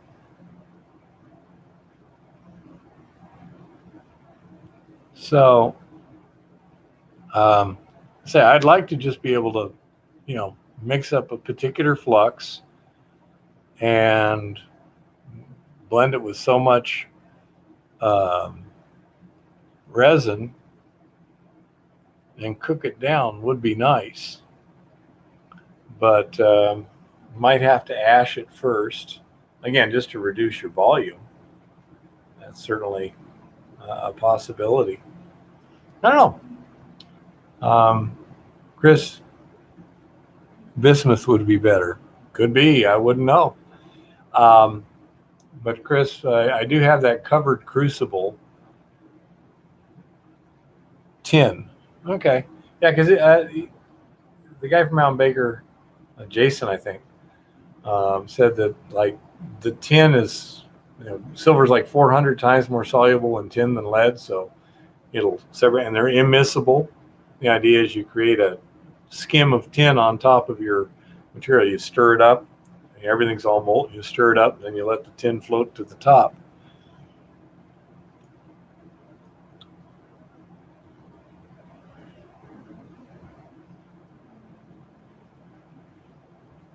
Not sure how well that would work, but that's a possibility. Well, I don't think it was the Parker process. I think he called it something else. But yeah. Anyhow, gold miner, this is this kind of stuff we got to figure out. It's not just what works, because there's many things that'll work. The thing that works best, easiest, safest, least amount of toxic disposal issues, that sort of thing. So we have lots of variables to work on this. But first I got to get it in the resin. Then I'll have resin to play with to try and get it out. Parks. Now that sounds more like it instead of Parker. Might have had an E in there too. Parkes.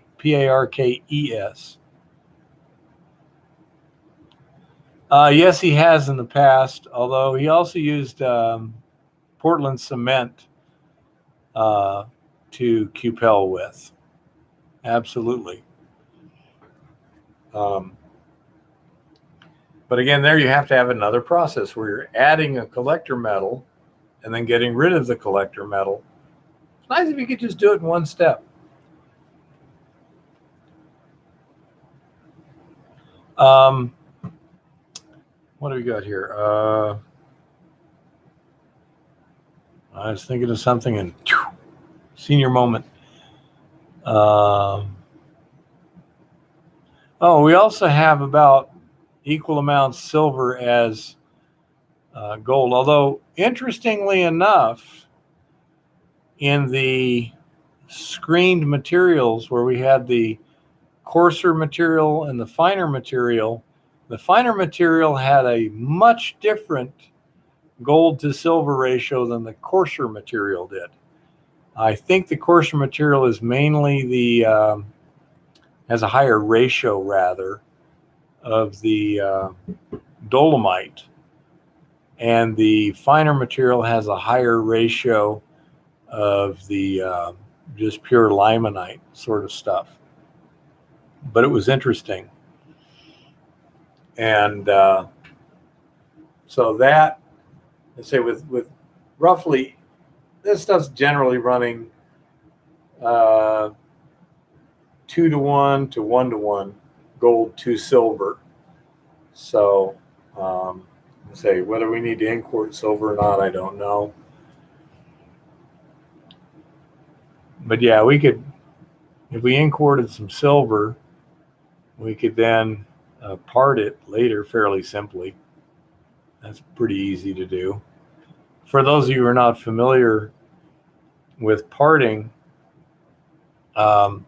if you have an alloy that's more than 50% silver to gold, and you dissolve it in nitric acid, the silver dissolves. Most impurities will also dissolve and leave the gold behind, which you can then filter and fuse.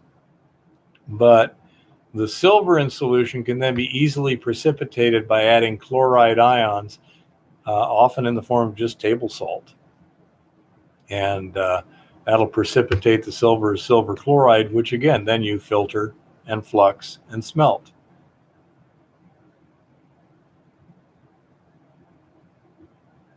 No, I do not, Jeff.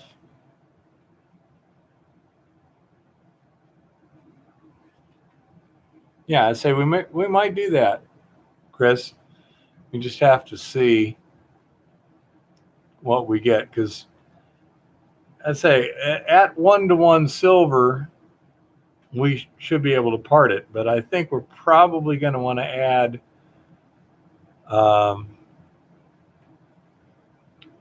least as much silver as gold, as estimated gold, so that we make sure we're well into we've got a lot of silver in their territory.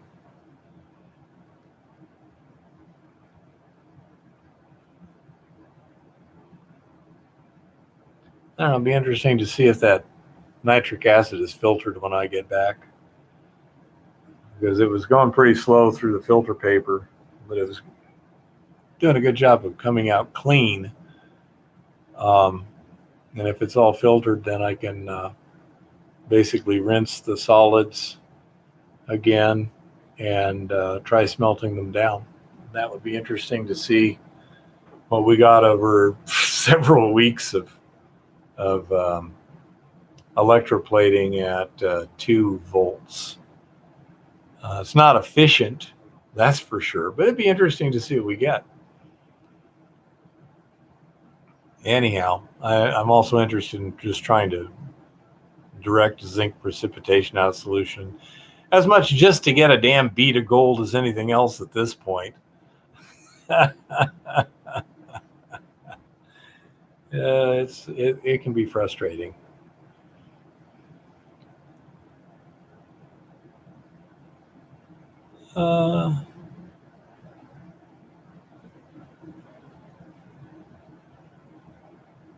Don't know, Patrick. Don't have any direct experience with any of their stuff. It looks like it's built fairly robust, but that's all I can tell. I don't think deuterium oxide is going to be much help in any way here. I know it's pretty expensive stuff. Okay, any more questions out there?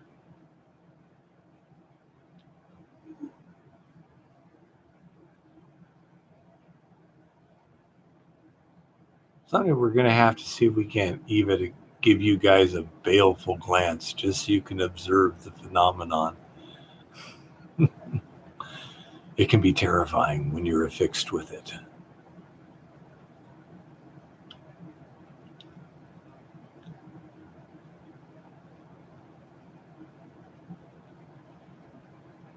Well, if it's ever accompanied by me asking you if you were born in a barn or raised by wolves, you better run.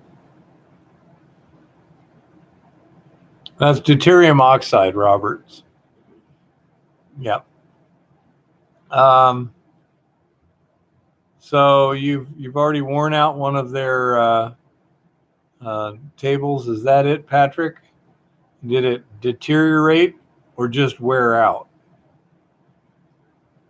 You know, what was the issue you had with it, if you don't mind me asking?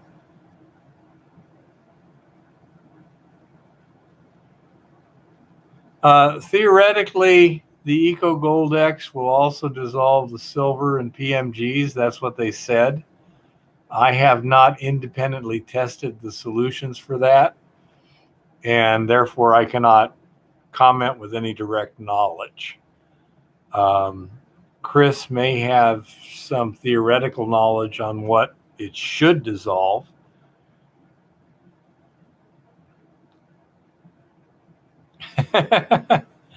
Okay, Patrick. Maybe you bought it at Harbor Freight. I heard if you're going to buy stuff at Harbor Freight, as long as it doesn't have to be durable, it's not too bad, but don't buy anything with numbers on it. Let's see. So yeah, the silver and PGMs, I'm not certain. Wouldn't be a bad idea for me to have the lab test for silver once if we can. And that would be an interesting question to answer. Are we recovering the silver with the Eco Gold X? Wouldn't be terribly expensive, I wouldn't think, but I'll have to ask. See if he's even equipped to do it. Because you have to have certain standards and stuff. Okay. So yeah, Chris he doesn't have any insight that he has enough reliability with to make any guesstimates. Yeah, I should check the silver. Where's my little notepad? I had a notepad somewhere. Oh, the little notepad has frolicked off. Let's see. Oh, by the way, Chris, I don't know if you noticed, I sent you an email with the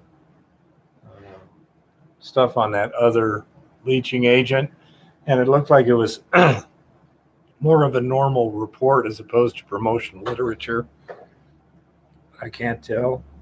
Test both AU and AG in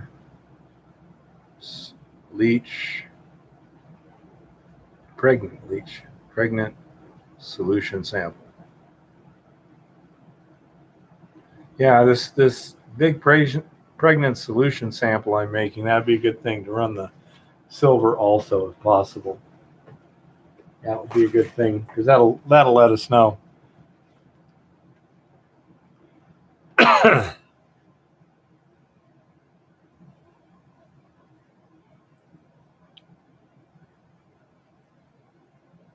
Yeah.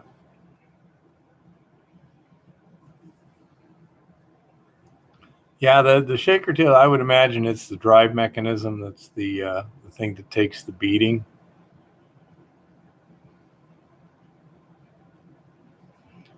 Any other questions, anybody?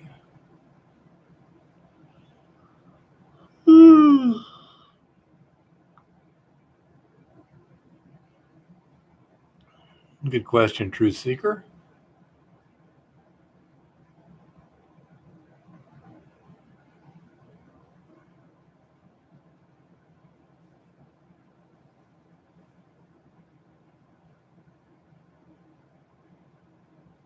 I did notice that Jason has kind of improved his furnace for the last one. He's at least got a metal wrap around the KO wool now.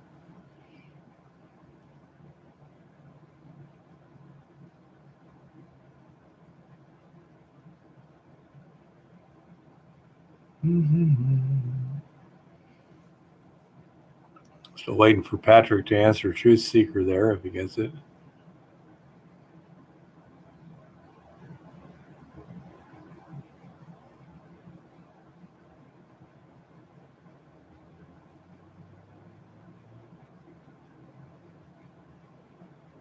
I have no idea, Roberts. If there's an extra electron on it, it'd be an ion as opposed to metallic. My guess would be no, because it wouldn't even be metallic silver at that point. It'd have to be in solution or something. It's pretty shiny as it is. It's one of the shinier thingies out there. I think the shiniest, but I'm not sure.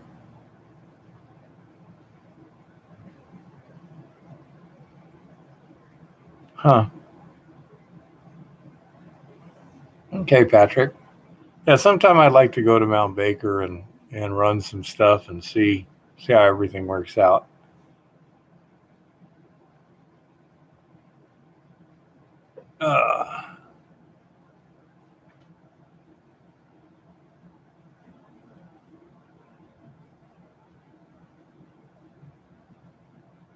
Anyhow.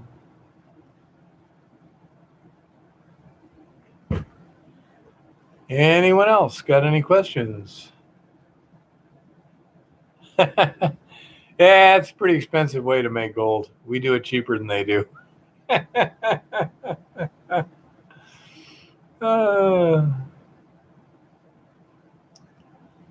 Okay. Any more questions here? Going once. It's been 3 hours and 42 minutes. So we're up at our usual 3.5, 4 hour length here. It's kind of hard on my throat without Jim here to take his turn at things.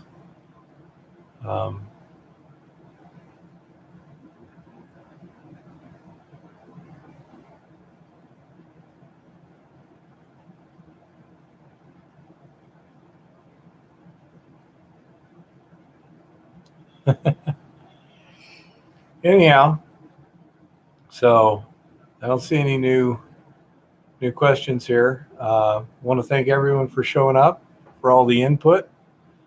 Appreciate it.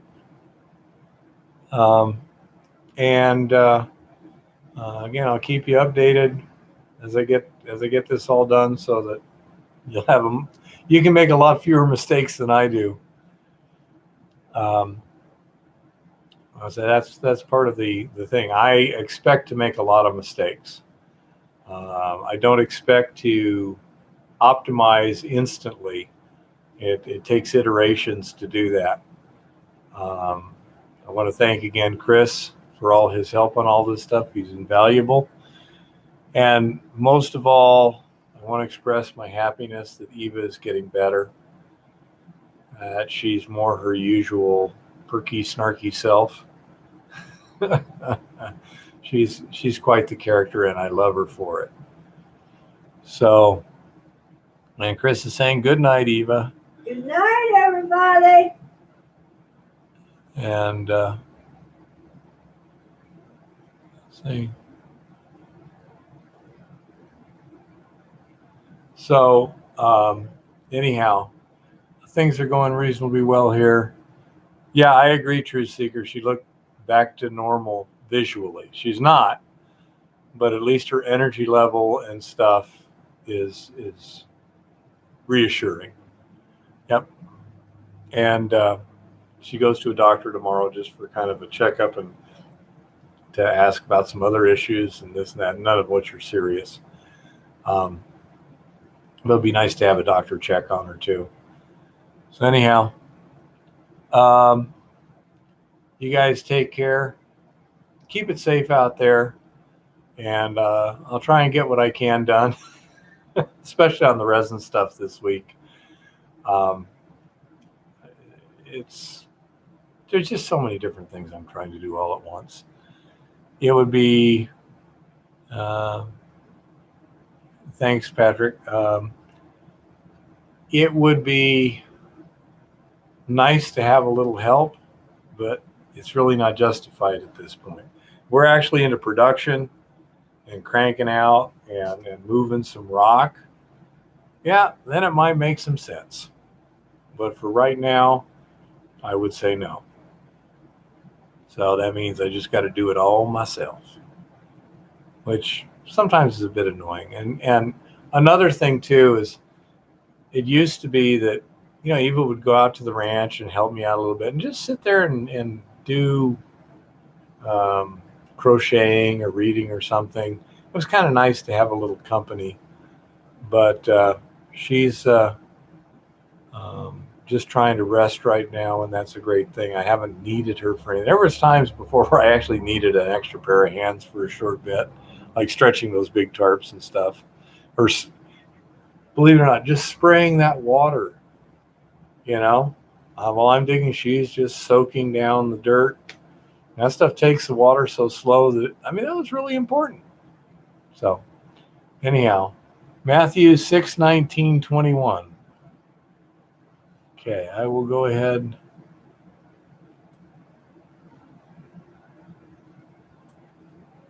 Let's see. I know there's a control here. Control C. Pop this one up. Control V. Add a 1 because I missed that.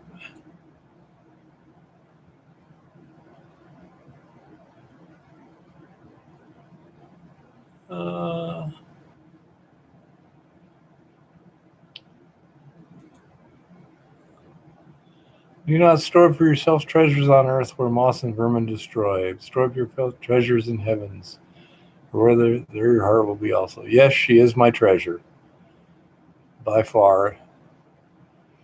So, thank you, Roberts. Anyhow, good night, all. Time to end the stream here. Thanks again for everything. Happy prospecting and keep it safe out there.